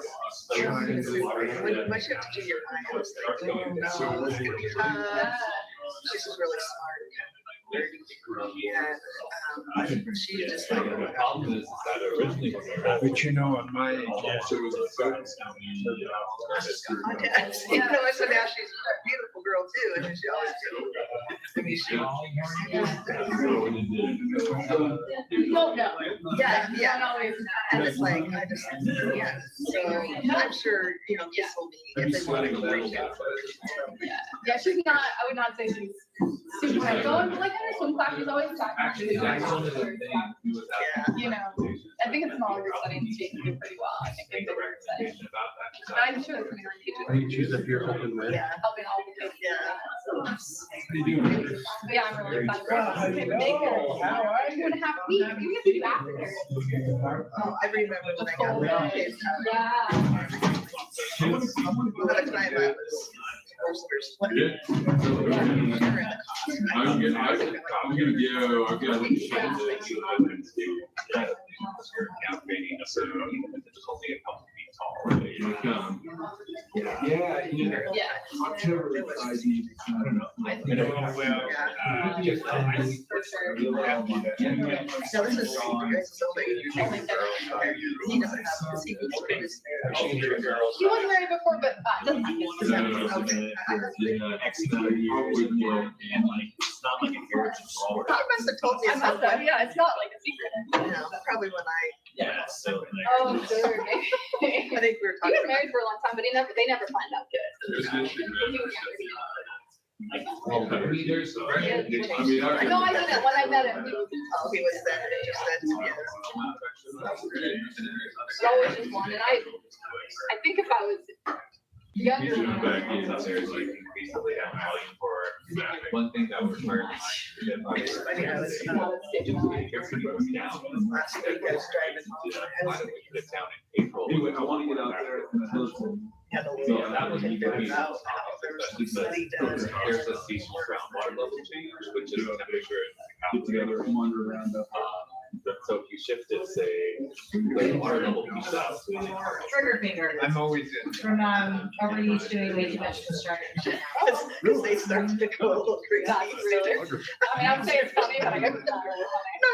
Coming in. Again, there you go. You're See, definitely. this is why I can't remember anything. Not one, you're not. That'd be a word.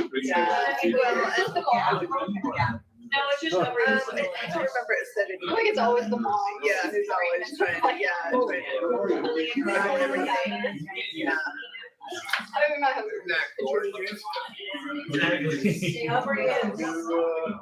Yeah.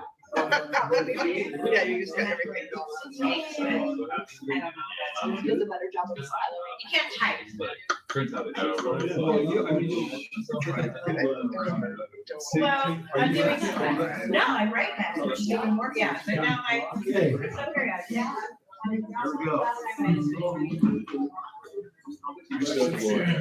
Well, we're also. Where my computer's charging. It'd be interesting to. Save mine. What are the things that you physically do, and what are the things that you keep track of yourself?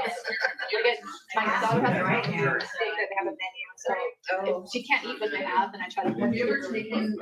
When my husband takes her, there's zero chance, he will never do it. And sometimes I remind him, sometimes I don't. And like, We have it. Record. They can pick you up and hey, like, is it just my job to every day to do this? You know, at this point, like, only 2.5 months. It's up to you. But I'm sure there's things like, I mean, like partitioning, some things like the snack, there's like, you can take it to your school. That would seem very interesting. So, nothing, I'll bring it up in here.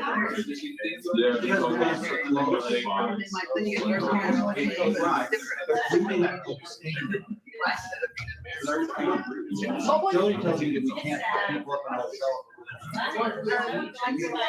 You come on my time. Okay, that's fine. That's what we're gonna do. That's what we've got planned. Unless you really want to do, we might more like No, for unnecessarily spending money. Okay, we're good. So we'll talk about that here in a minute. Thank you. That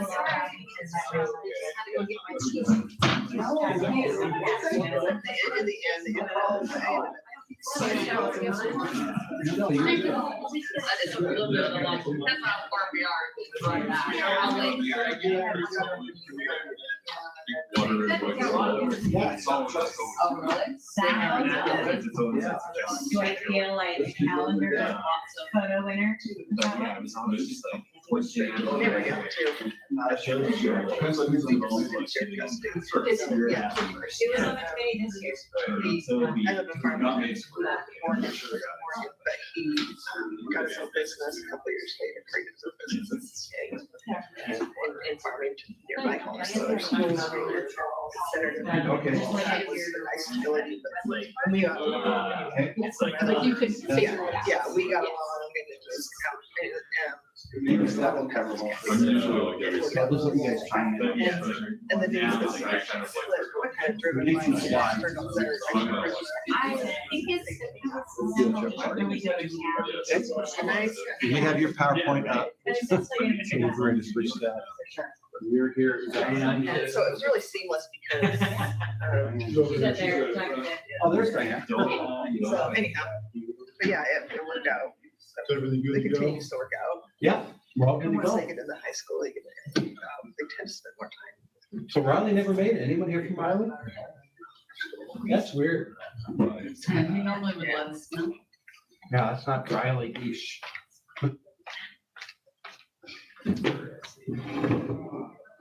Dave, I didn't hear anything from Dave either.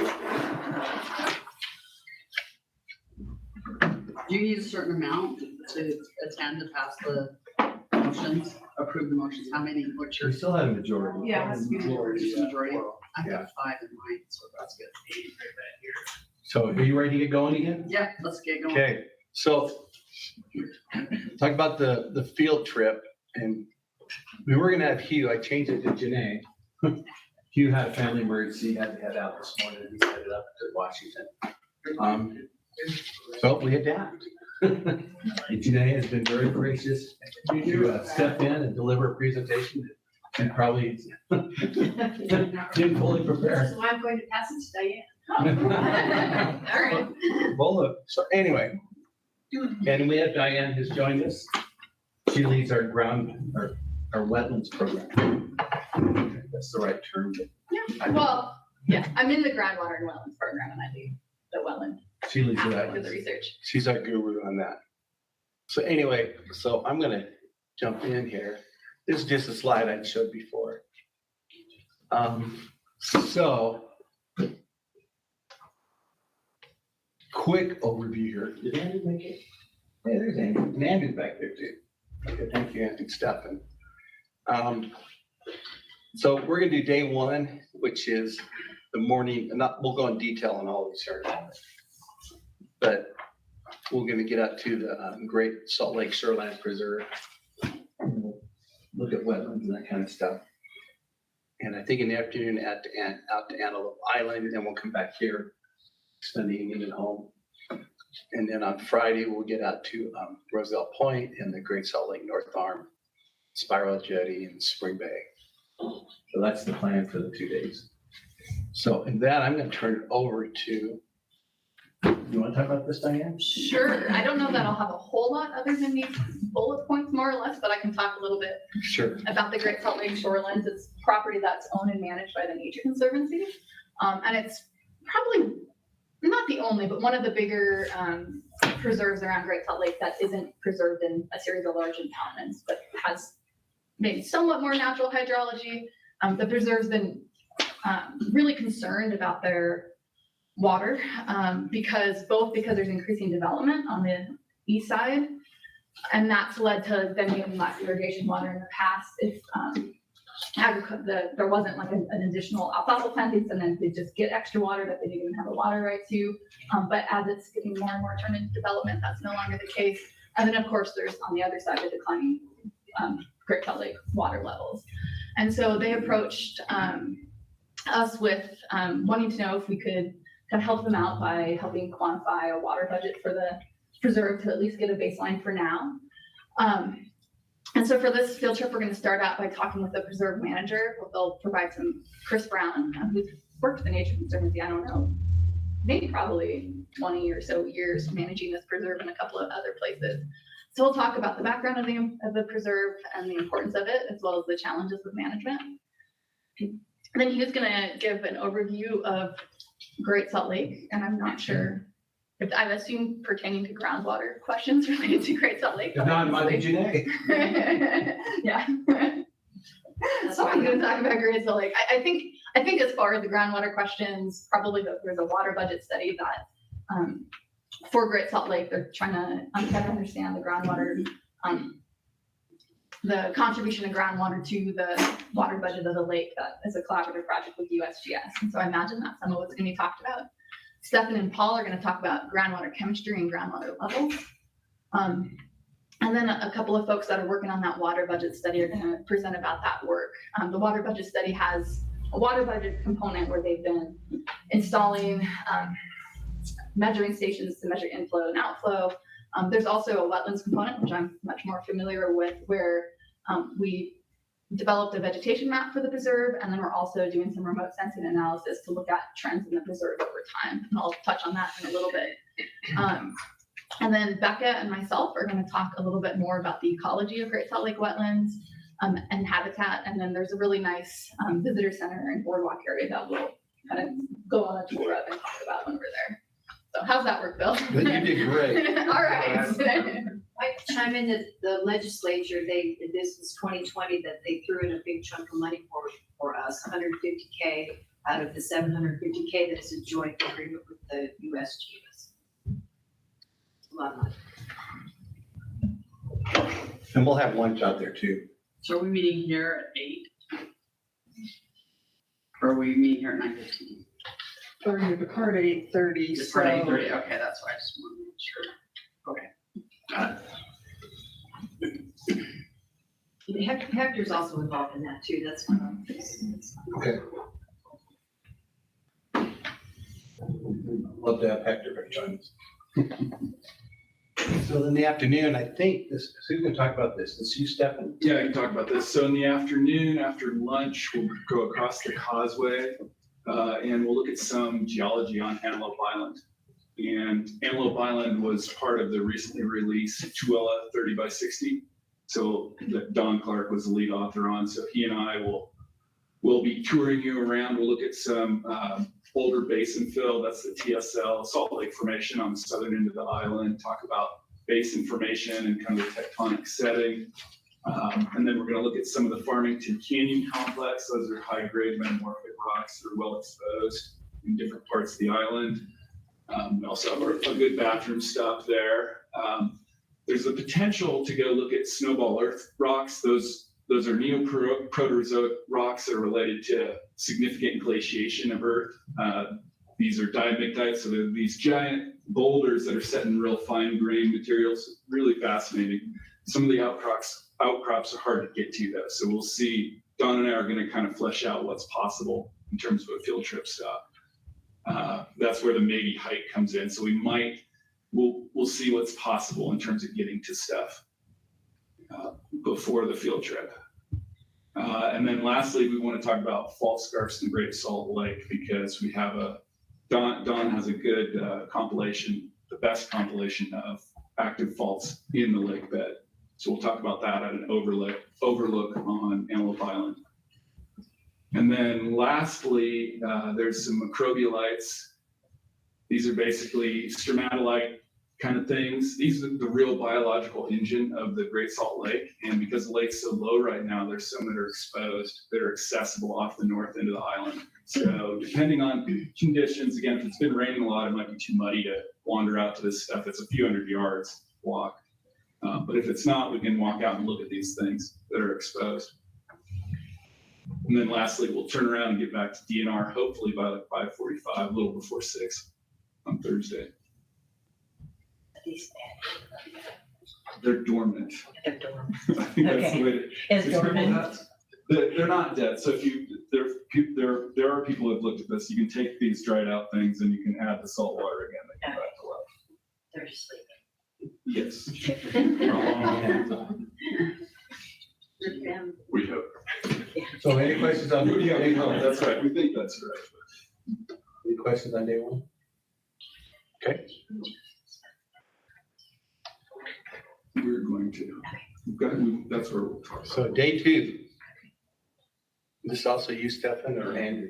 talking about this. We can kind of do them. Sure.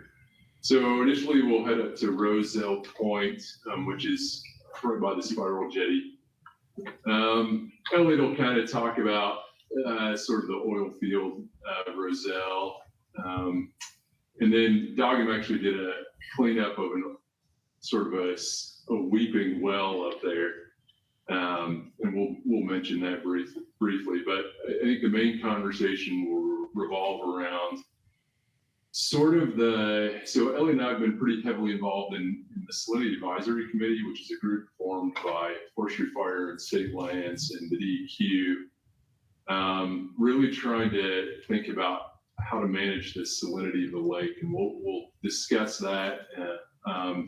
And we'll also discuss the work Elliot and I have been doing up on the North Arm, kind of looking at how the North Arm goes in and out of halite saturation and what that means for the lake over the past few years. And that really kind of the critical thing regarding salinity is that the South Arm is reaching a point of where it's too saline for brine shrimp and brine flies. So that we'll discuss that. And we'll also talk a little bit about lithium, because that's kind of a hot topic these days. And we're actually producing lithium now in Utah. So we'll talk about that. Then we'll head up to Spring Bay. I don't know if you want to talk about that stuff. Yeah, sure. So we would do lunch at Spiral Jetty at the end of these talks. And then after lunch, we drive up. It's about a 30-minute trip from Roselle Point up to Spring Bay on the North Arm. And when we get up there, I was hoping to do an overview, a geologic overview, and kind of a status of mapping. This is an area that we really haven't addressed from a mapping perspective in a long time. So this would be kind of about potential future work, not only here, but elsewhere. And then we'll talk about some springs. We'll have another groundwater stop. There's some obvious springs that issue from the salt right onto the salt pan of the North Arm. And so we'll look at those and we'll talk about some of the chemistry from those and what they might tell us about the groundwater system and how it contributes to the lake. And then at that point, we'd be done at about 2:45, and we would start our return back to DNR. We have the potential to stop at Golden Spike, that's right along the road. So we can stop there at the very least for bathrooms. And we can also look at their displays. We could spend 20, 30 minutes looking at the Golden Spike site. It's interesting, probably worth seeing. And then we do the hour-and-a-half drive back to DNR, hopefully getting back to DNR a little before 5. Any questions? So Lisa and I were talking about the possibility, would you want to invite anybody else along, any legislators or anything? Would you care? Well, I'm just saying, I think anytime you have an opportunity to educate legislators about the UGS is like an opportunity. We're close enough. Yeah, and this is kind of just conducive to that, since we're not super far away. They could come out for the morning or the day. So I'm going to ask a question. Would you want us to send invites and just give them this agenda and try and join us for any part if they would want to? Sure, either you Would could you or want I to? could, it's up to you. Okay, if you want to, I'm happy. Make sure we have a decision. Who's going to invite? Yeah, just you and I work. We'll work with that out there. Okay. What about Director Ferry? Yes, I think that'd be good to invite. Yes. Because he probably would have been here today, except for he's in Richfield today doing a lunch with our staff down there. Yeah, we will invite him. He can. Our new executive director, Joel Ferry, if you've not met him or heard about him, we have a new executive director. He came last time. Didn't he? No, that was Oh, no, that was Brian. No. Brian? Oh, the new one came. Brian accepted a position, I think beginning July 1st with Utah State to lead, they have an institute there called Land, Water, and Air. And they recruited him to be the executive director. He has roots in the Logan area. He went to school there and taught at the university for a while. So when he left, the governor has appointed Joel Ferry, he's a legislator. He's the state representative for District 1. This is northern Utah, northwestern Utah. He lives in Brigham City. He's a rancher, farmer. He's been a big advocate of water issues at the state level and within the legislature. Another legislator by the name of Tim Hawks has also been a big advocate. He's the one who drove a lot of the funding that the wetlands or water has gotten. Tim Hawks chose not to run this year. He's stepping down. And when I spoke to Tim, I said, so who's going to pick up the banner, for water? He says, oh, Joel's going to do that. This is before Joel is announced as our new executive director. So we're going to see who's going to be that new banner. Someone will step up. Water is always his big issue, and it's just getting bigger and bigger. I've told Hugh many times that, like it or not, groundwater and wetlands are becoming bigger and bigger. There's be more and more demand of what we do in that arena. So I expect to see growth in those areas at some point. Okay, yeah, that'd be good to invite him along. But Joel Ferry is our new executive director. You did not know that. Has there been an itinerary sent out for this board meeting to the, I must have missed it. No, we haven't done it yet. Okay. No. Okay. I haven't missed it yet. No, you haven't missed it. Okay. We're just putting it together. I'll be honest with you. We're still fleshing this out. This is perfect because I'll be able to attend this because it's hard for me to travel with my wife. So this is cool. Be home at night. I look forward to this. I love the Great Salt Lake. Good. Well, that was the focus that the board has said they wanted to hear about. Yeah. So I thought we would put together geology, wetlands, and groundwater. Yeah, I think it's fantastic. Okay. So with that, I would say thanks, but I gotta, before we shift out, I'm gonna turn it over, and we are right on schedule. I guess Janae and Diane are gonna lead the way on the next one, is that right? And I believe Hugh sent you a link to the presentation. Yep, and I've got it here. Thank you, guys. Thanks. Thank you.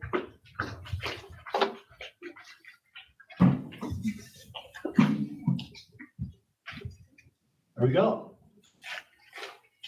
All right. And this is you. Yeah. So who's leading the way on this? So I think I'm going to start by, so I think the basic idea was to give you guys an update of major changes that have happened in the last couple of years and a little bit of information about projects that we've been focused on. So I'm going to start by talking about the Wetlands Program component, and then Janae will take over for the groundwater.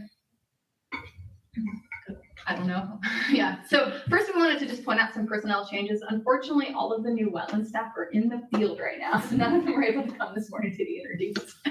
But we've had 5 new staff added since October 2021, and we haven't had any staff leave. So this is just an expansion of our staff. Becca Downer joined in October 2021. She was a wetland ecologist with the Division of Water Quality, and they pretty much disbanded their wetland program, which was kind of a 1-person program to begin with. So we were able to bring her on board, and she had some EPA grant funding that she brought with her. And she's an expert on Great Salt Lake wetlands. She did her PhD and her master's on it, and that's what she's focused on at the Division of Water Quality. So it's really timely for us to have somebody with that expertise here in-house, with all the Great Salt Lake projects going on and all the interest in the lake. Elissa will start in October 2021. She's a wetland technician working on wetland mapping and also some field assessment work. Eric Wahlberg and Natalie Ride both joined in May 2022, and they're both temporary positions. They'll be here about 5 or 6 months to help out with seasonal field work. And then Grant Locke is the last one to join. He started in June 2022, and he's working on mapping work as well as some Great Salt Lake field assessment work. And we're hoping that he'll stay longer. Like, I think right now his position's through February, but hopefully we'll be able to keep him longer than that. And then, so I'm just kind of going to talk about the types of projects we're doing, things that have been recently completed, and then what are some underway projects. So a lot of the work that we do is focused on field assessments of wetlands. And a lot of the work I've done is focused on rapid field assessments where we're trying to visit sites for maybe about half a day and collect some basic information about the vegetation at the site, what the soil looks like, water chemistry parameters if there's water present, because wetlands aren't always wet, often not wet in Utah, especially years like this. And also look at and try to quantify the stressors that are occurring in the landscape. And this is really just to give us a general broad idea of, what are the resources, what are the major threats to those resources, where are they located, and are they, even still present where they were mapped to be present. So we recently completed a project in the Central Basin ecoregion of Utah, and this summer we're working in the Montane region. And those photos on the lower left are both from some of the Montane fieldwork that we've been doing. And then Becca, when she brought the grant over from the EPA, she's been working on some really focused studies around Great Salt Lake. And this year she's doing a project looking at playas and mud flats. So you can probably guess those are the pictures on the right. Not as green, not as much vegetation. And this is really part of a 3-part project she was working on at Division of Water Quality, where they looked at impounded wetlands and they looked at kind of vegetated wetlands outside of impoundments. And then this last part's looking at the playa areas. And she's looking at things like the soil chemistry, macroinvertebrate communities, what the soil crust looks like, and trying to understand these, this is, as she likes to say, this is the one part of Great Salt Lake where the habitat is expanding. So how much of that area is actually providing valuable habitat? Next slide. So another area that, that spacing got weird. So another area, that's fine. Another area that we're working on is the wetland mapping. And I think a lot of you might be aware of this just because there was some discussion about one of the proposals that I put together. But so we do wetland mapping following federal U.S. Fish and Wildlife mapping standards. And it's really a broad scale map, not meant to take the place of a wetland delineation, as there was some discussion about.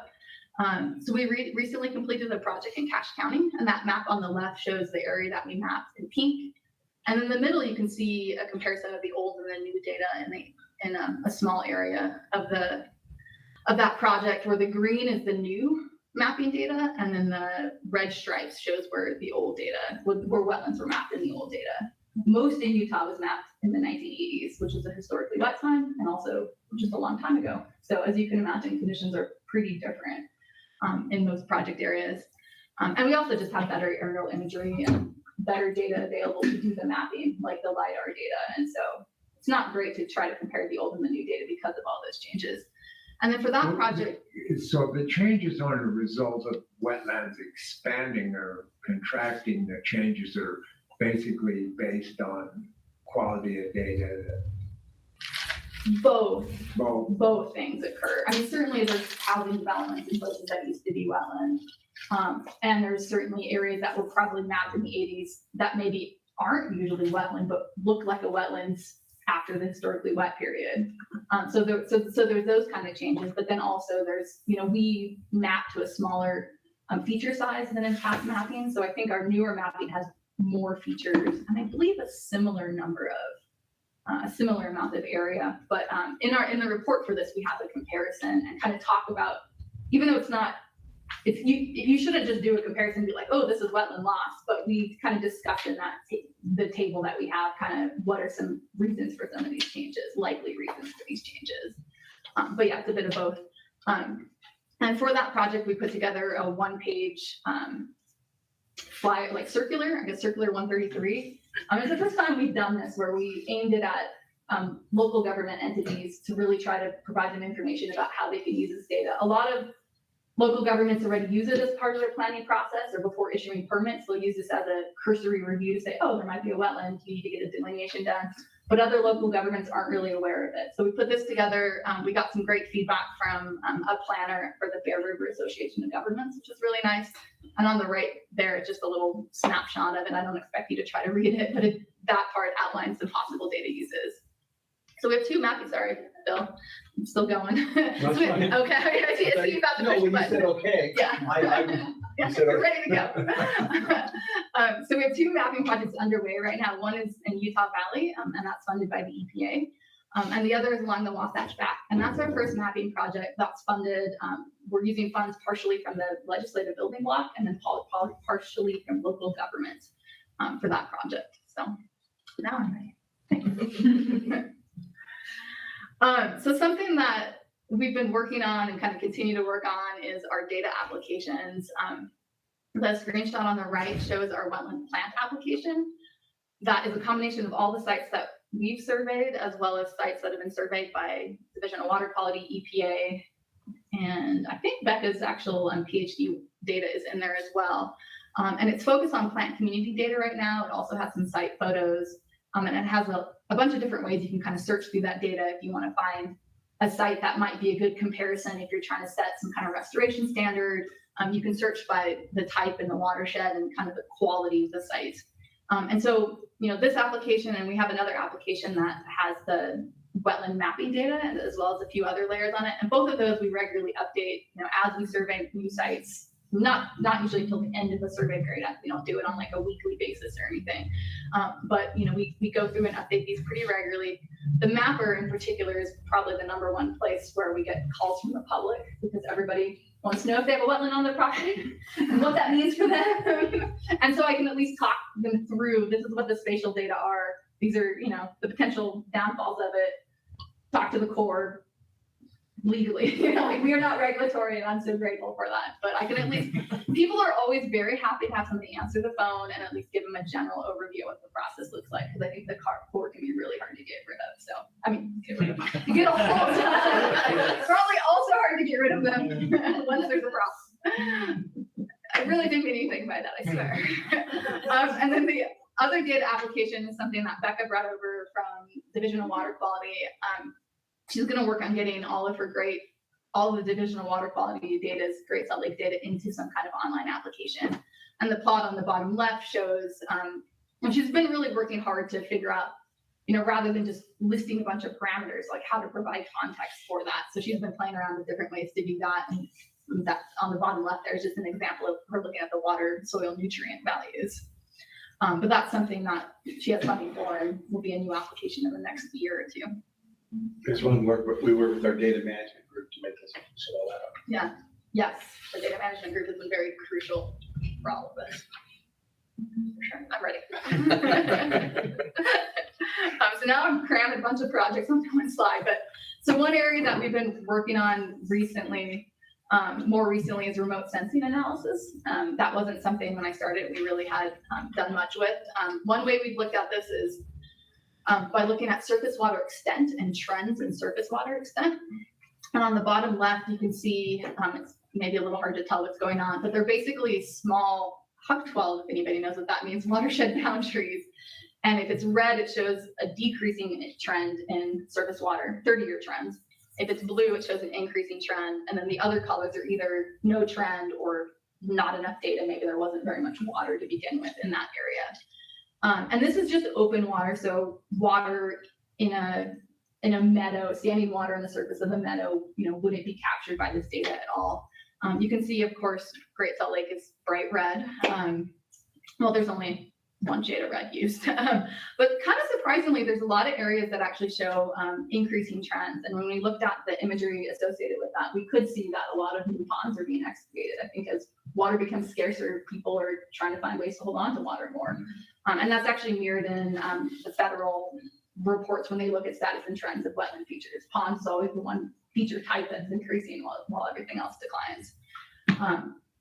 So that was a project we put together, that data for, really just as it kind of supported our central basement analysis project.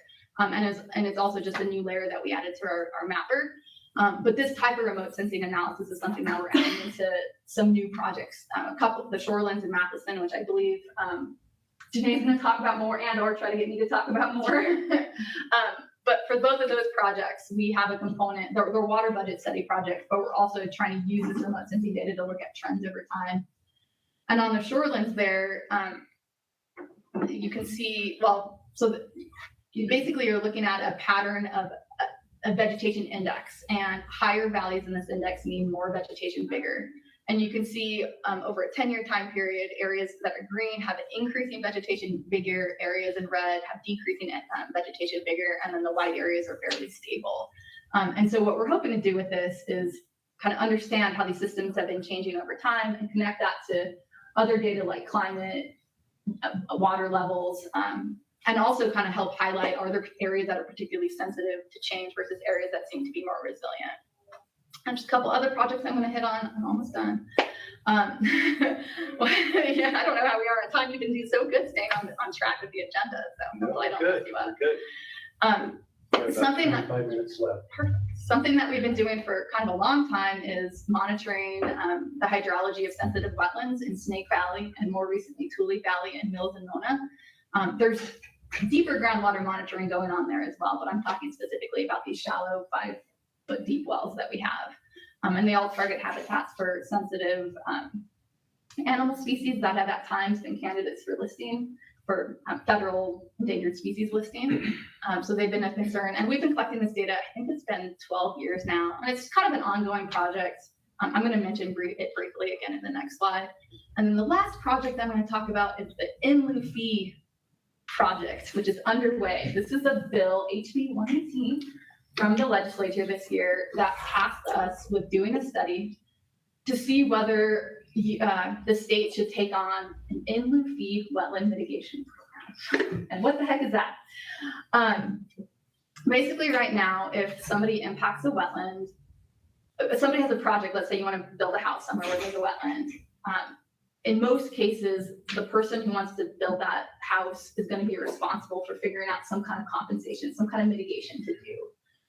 And as an individual landowner, that can be hard to try to come up with a mitigation plan, figure out where the mitigation is going to occur, meet all the Corps' requirements to make sure the mitigation is high quality. So an in lieu fee program, instead of that person who wants to build a house having to do their own mitigation, they pay a fee to a program. The program can take money from a lot of small projects and potentially do a larger project that might have more conservation value. And also, they're the ones that have to deal with all of the paperwork and all of the, and the person pays their fee and can just move on with their project. And so this is something that there's certainly other states that run their own in lieu fee programs. There's also a fair number of nonprofits that do. And Becca and I are working on this project. We're going to give an interim update to the legislature in November and then potentially come up with recommendations for legislature if we think this is something that the state should take on. And kind of the biggest questions are there enough impacts in Utah to make it financially feasible to run a program? Because part of that is you actually need to be able to show that you can manage it long-term afterwards. Like you have to meet some benchmarks when you initially to get credit for your project, but then you also have to show that, you're long-term managing it and not that, whatever restoration you did just completely fell apart or, somebody, you have a conservation easement, but somebody, built a house on it because they didn't know about the conservation easement. Like you have to have these long-term protections. So most places we've talked to have some kind of endowment in place that they use for that. And so, can we generate enough money that we can get to that point? I don't know the answer to that question. I got a FOIA, Freedom of Information Act request from the federal government with all the past 10 years of permit data that we're looking through. We're also going to talk a lot to the Department of Transportation because those are primary users of mitigation in Utah right now. And I'm also really interested to find out because talking to other states, it sounds like a lot of times there's mining companies that end up needing a lot of mitigation dollars. I'm trying to think, I think mining companies and then, because a lot of other states seem to be consolidating or finding out when there's a big project and using that as like their seed to fund a project. And then they can sell additional credits from that project. But rather than initially taking, a tiny amount of money and then hoping you get enough money to pull it together in something big, it seems better to wait till somebody needs to impact 50 acres of wetland and then to use that because that's a good amount of capital to get you started. So a lot of questions for us to figure out with that. And if you guys have any input or advice or people to talk to, let me know. And then I got one more slide for you. So this is just kind of our potential new directions. A lot of that work I talked about is work that we've done, the kinds of work that we've been doing for quite a while. So one is, potentially there would be future work on the development of a state wetlands in lieu fee program, depending on what we recommend to the legislature. There's a lot of paperwork and documents that need to be put together if a program's formed. I don't know that we would recommend that UGS host the program or another entity does. We're not It's really regulatory, I don't want it. Yeah, fair enough. one thing, so a lot of our funding comes from EPA grants, and one of the things those grants requires or strongly recommends that you have a wetland program plan that outlines what kind of projects you're gonna do and kind of how you're gonna move towards your goals. And so in the next time I apply for those grants, we're gonna apply to, as part of that, to develop the next wetland program plan, which is a really nice opportunity for us to identify stakeholder needs and kind of make sure that the goals we set up make sense with the state's goals, make sense with what stakeholders say that they need. And it's kind of nice for us because it's a work plan for us. We're not obligated to do everything in a work plan, but it makes it easy to know what I'm gonna apply to do each time for the EPA. And it also kind of helps me identify, like, if I have some extra funding, like, oh, this is the work plan that stakeholders said we should do. Similarly, the Division of Wildlife Resources has to do a wildlife action plan every 10 years that talks about how they're going to conserve sensitive species in their habitats. And the last version that they did, we had a fairly big role in helping them with their aquatic habitat assessment. And I kind of foresee at least having an advisory role with that, potentially applying for small grants to do more analysis to help them with it. I mentioned the Snake Valley work earlier, and that's something that, you know, we've been collecting data for a long time. I'd really like to find funds to engage in more analysis of that data, really trying to connect water levels to species success. And I know there's a lot of interest in identifying thresholds where, you know, below which species might be threatened. And so that's something that, you know, we'd like to do. And then I think conducting additional outreach efforts, especially to local governments and to the public. So that's kind of, I think we'll continue doing the things that I talked about, but those are kind of some directions that I see us moving. And I'm done. Thank you, Diane. Any questions for me? Thank you. Is the Snake Valley, I don't know how to phrase this, you know, they were gonna take a lot of water out of Snake Valley from, for the Southern Nevada Water District. Is that cooled off, or is that? That's done. It's basically killed off. It went through court, went through the law, it went through court and lawyers, it's been settled, so Nevada can't take our water. That's, So, I'm so glad to hear that. A lot of people went to bat to defend that. Well, I think, this is part of that. I think the survey knew more about the water system down there than Nevada did. Yeah, and there's been additional concerns with sensitive species. I know in the Tule Valley area, that wells that Utah wants to put into place could potentially impact. And, you know, I think even without that project, there's still concerns about these habitats for the sensitive species. But that's certainly a huge relief to a lot of the wildlife biologists. Well, the work that the survey did showed all the direction of the groundwater flow and stuff like that. It was phenomenal work. It was just. And I think it continues to be really helpful for people assessing those species and for kind of helping address other questions that come up. A lot of long-term work. We took a field trip there. Yeah. Wasn't it a beautiful field? It's really nice. I'll never forget it. Great job. Yeah, thank you. Thank you. Okay, you're up, Janae. I'm up, Janae, good for you. I was talking to these guys earlier this week that when I first started, I was in the field so often that I never met the board. So 26 years later, here I am. You're a totally different board, but hey. I'll try to be as gracious and humble as Hugh was. Some of our new staff, you met 3 of them this morning, but there's also Catherine Laydick. She started in January 2021. In the thick of COVID. So we're like, welcome, here you go. Here's your office, but don't come here. She's working on the Utah Flux Network, which I will get into in a couple of slides. Most of her time, though, is spent in the Matterson Wetlands Preserve down by Moab. That's partially funded by Wildlife, Division of Wildlife. She's looking at the brine layer and trying to work on a budget in the Matterson Wetlands right before it goes into the Colorado River. She goes down there at least once a month, if not twice. She's also helping me with the Emory Valley Bryce Canyon study. I think I gave that talk to you guys last summer. That was looking at the surface groundwater connection, and we're continuing to work on the budget, the water budget, to wrap up this year. And then she also looks at our soil moisture that we're doing in our WRI work, the watershed studies that we're doing. We have Claire Spannenberg, and she's great. She started in April 2021, also in the thick of COVID. She does a lot of stuff with Great Salt Lake, so she's out in the field a lot, almost, at least weekly, going out there and taking water level measurements.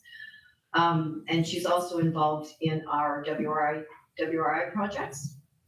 We got Greg right here. He's taken the lead of Snake Valley. He's taken Lucy's job as surface water king. She's passing the crown to him, and he's also working with Paul on Pavant, the water budget there. And then various other stuff with Tintic Valley, the same WRI stuff. And then we have Hector over here who just started, and he's doing stuff with Great Salt Lake. And we're hoping to get him to do some ASR project, artificial storage and recovery, and working on modeling projects in the future. That's his expertise, or will be his expertise. And then you met Jeremiah, and he's experts in all things Longville salt flats. And then Stephen, of course, moved to Maui. Next slide. Okay, we got a lot going on. As Bill mentioned, groundwater is huge. The slide on the right is Pavant Valley. The issue there is water rights. They were a lot of irrigation going on, and they were relying on data from like 1939 and 1950, the water budgets there. And the most recent was from the USGS in the 90s. And so they are having us revamp those water budget studies. And so far we've gone out, I think in March, and taking water level measurements on 77 wells. And we're also working in cooperation with the USGS on this project to develop a water budget. Greg's been out there a bunch too, I think. Yeah. If you want to chime in. The 1990 study by the USGS leaned heavily on the 1965 study. So we're out, almost 80 years since an accurate water budget has been presented from the Pavant Valley. And the initial study in the 1930s, their estimate was about 35,000 acre feet. And then the study from 1965 presented a water budget of 65,000 acre feet. And so having a 30,000 acre foot discrepancy between the two of them, we're trying to constrain that, focus it in, and also utilize a lot new methods to help with evapotranspiration in the valley, along with water level monitoring as well. So we're making good progress right now. We've probably made a total of 3 field trips down there so far, including the March field trip. We just had one last week.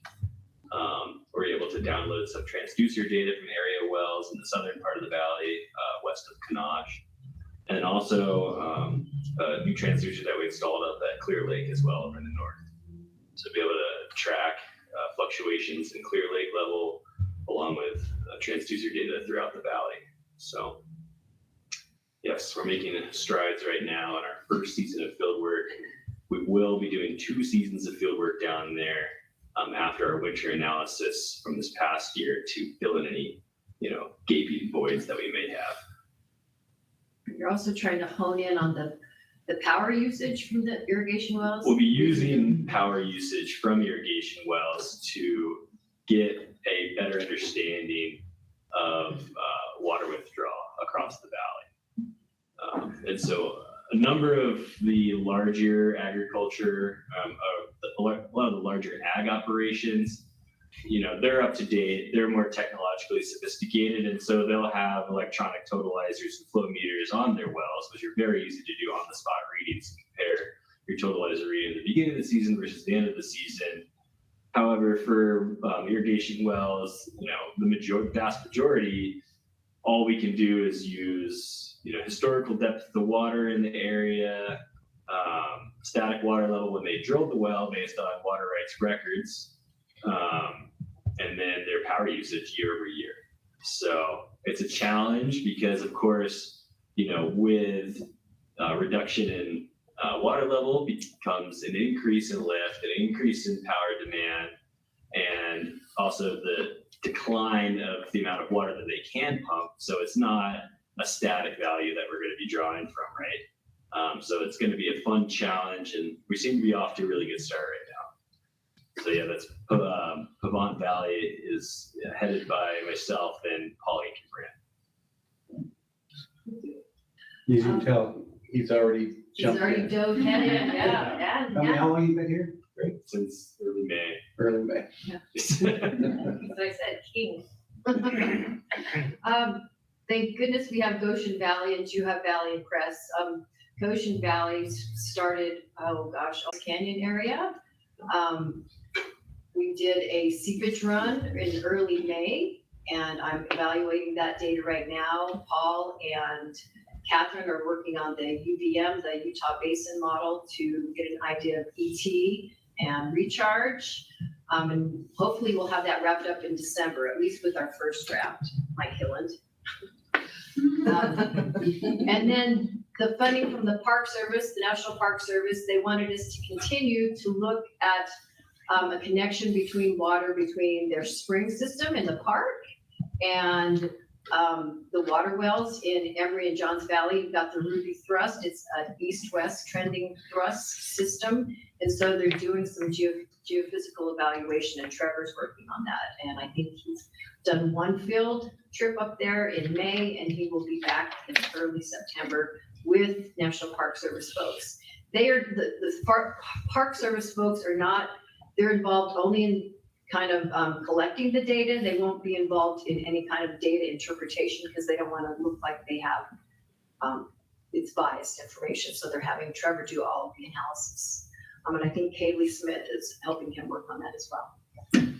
And then I mentioned Catherine working on the Matheson Wetlands Preserve. She's looking at a water budget there and looking at the nature of the saline layer beneath the freshwater layer there. And then we already talked about Pavant Valley.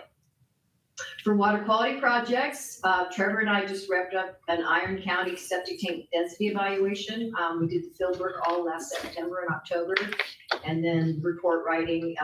In fact, Hugh has it right now. It's gone through Lucy as an evaluation. We're going to send it over to DEQ for another evaluation, and then it will be through Stephanie and Hilland and move forward.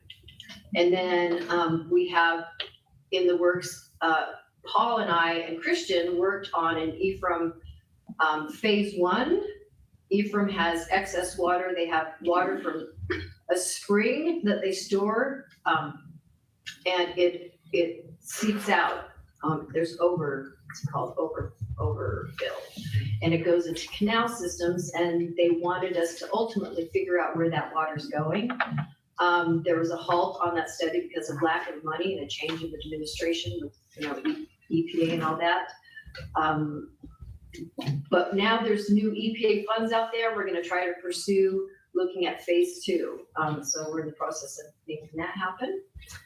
And then finally, we've already talked about the groundwater flow to Great Salt Lake, and we will revisit that when we get do the filter. Oh, the National Groundwater Monitoring Network. I left that one out. That is, I'm on the actual National Groundwater Monitoring, that's a mouthful. So we all call it NAGWOMAN because it's easier to say than National Groundwater Monitoring Network.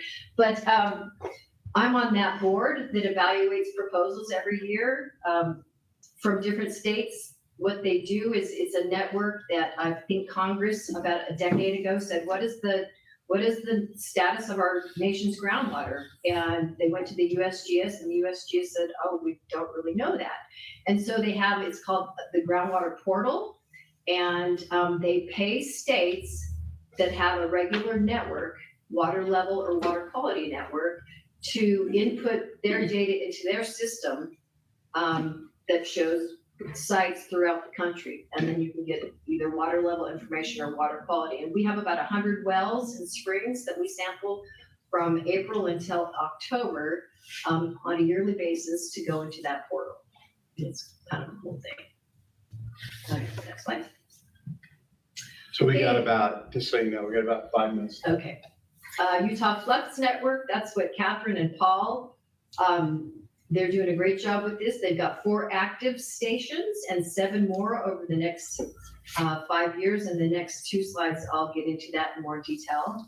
And then I keep mentioning WRI. We have these hydrologic monitoring and watershed restoration, where we have different projects in Mud Springs, Death Creek. We have Railroad Springs, Montezuma Creek, which is the one that I'm working on.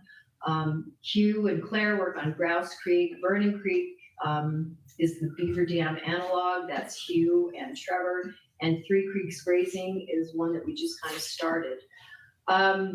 So you see PJ in there, PJ, that's Pinyon Juniper. I'm sure that Hugh has presented this before, but the whole premise is it's a 5-year study, and we work in concert either with Wildlife Resources or the BLM.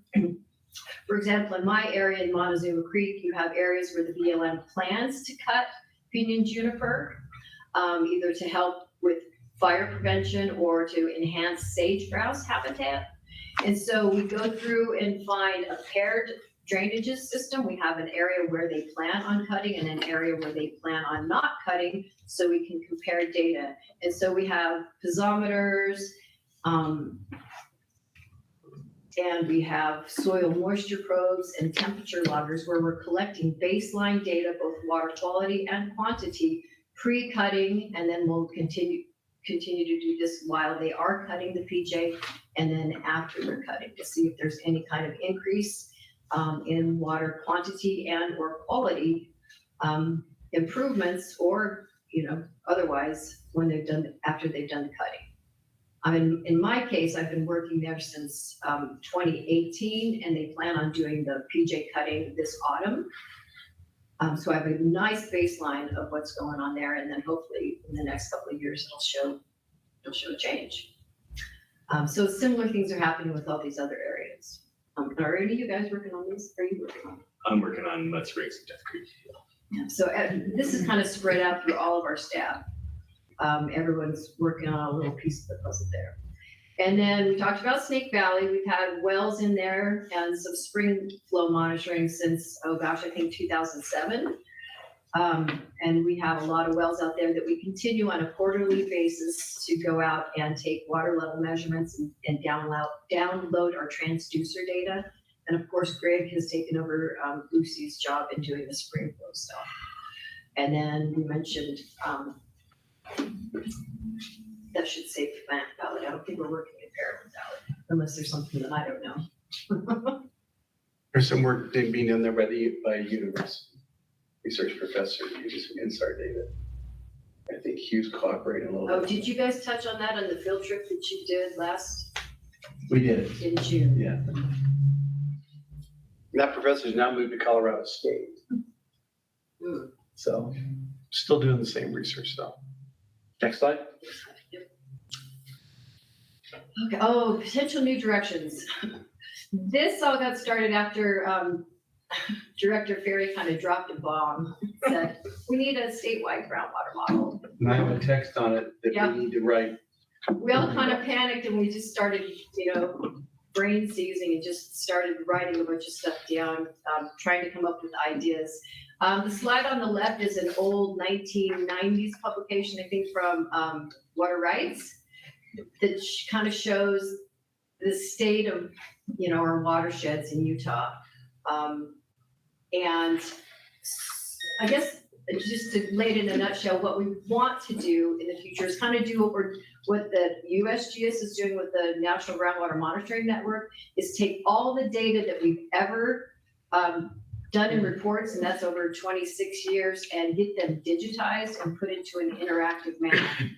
So at least we'll have an idea of all the water wells that we've taken water quality and or water level measurements, so we can get an idea of what has changed throughout the years. In a nutshell, that's what we hope to do, and getting a new TL on board that will help us do that. And then I already mentioned the aquifer storage and recovery. There are tons of new EPA funds that are available to do that, and hopefully we'll be able to do that in new front. Next slide is the Utah Flux. There we go. I guess our biggest challenge here is getting the equipment, getting the hardware to make this stuff go, and that's according to Paul. And so what the Utah Flux Network that Paul and Catherine are working on, it's sponsored by grants from Bureau of Rec and also the Colorado River Authority, and that's the new one.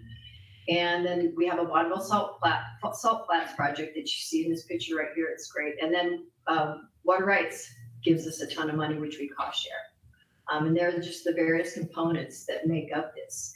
And so Paul and Catherine, they have one in the Matheson Wetlands. They have one here in Bonneville Flat. They have one out by Price. And they've just gone out and scoped out areas. And then go ahead for the next slide. Scoped out areas.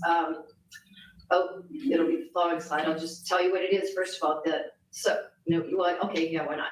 So here are the sites. Well, that's what you're looking for, right? Right. That's what I'm looking for. So this is Paul in the Matheson Wetlands. And what they do it for is it's kind of to ground truth what the satellites are estimating. And it's called Open ET. So they're comparing our data to ground truth what this Open ET is. And the 5 sites that they have landowner approved are in, let's see, Bluff, they've got Cedar Mesa, tough job, they've got Escalante, Canyonlands, Professor Valley, and then they still need a place in Uinta Basin and Green River, and I just gave Paul a lead of someone to contact in the Uinta Basin. And let's see. So go to the previous slide. And so this shows the GeoApp area that Paul just submitted his water budget for. And this shows the Google Earth image on the left. And then that's the Open ET on the right. And the cooler colors correspond to those areas that have more evapotranspiration. And the warmer colors correspond to those areas that have the lower ET. And so there's a lot of money involved in this project as well, and it's ongoing. So he said the biggest challenge is the hardware, getting the hardware for the next 5 units. And he said, see the next survey notes. It's going to have all the details you want to find out about this project. I think that's it. Yep. Good. Okay. Man, you got us right on time. That's good, we didn't coordinate with each other. You did well. Okay. So, any comments, suggestions, direction? A lot of great work. Turn it back to you. Yeah, I mean, thank you. It's awesome. Really Very good. Yeah. You say groundwater, they've got a lot going on and there's gonna be, I had a text during the meeting about collaborating with water rights on this water model study for the state. We'll figure it out. Anyway, they wanted building blocks or something. We have one building block we proposed, which is this tech to try and get all this old data digitized. Which would be fabulous. Yeah. We have a lot of projects. That work's only gonna grow. It is. Not projected to grow. Groundwater is gonna be the elephant in the room. Yeah. And it's gonna take a lot of energy. So anyway, so back to you. Okay, well, you and I will coordinate on when Okay, sure. I just want to like that. And just want to tell everybody thank you. And thank you and welcome. Thank you. Yeah, I appreciate you and appreciate you, Bill, and all of your great work. So it is 11:03 a.m. and this meeting is adjourned. Thank you. Okay. Goodbye, everyone. It's online. Yeah, where is the area where the subscribe?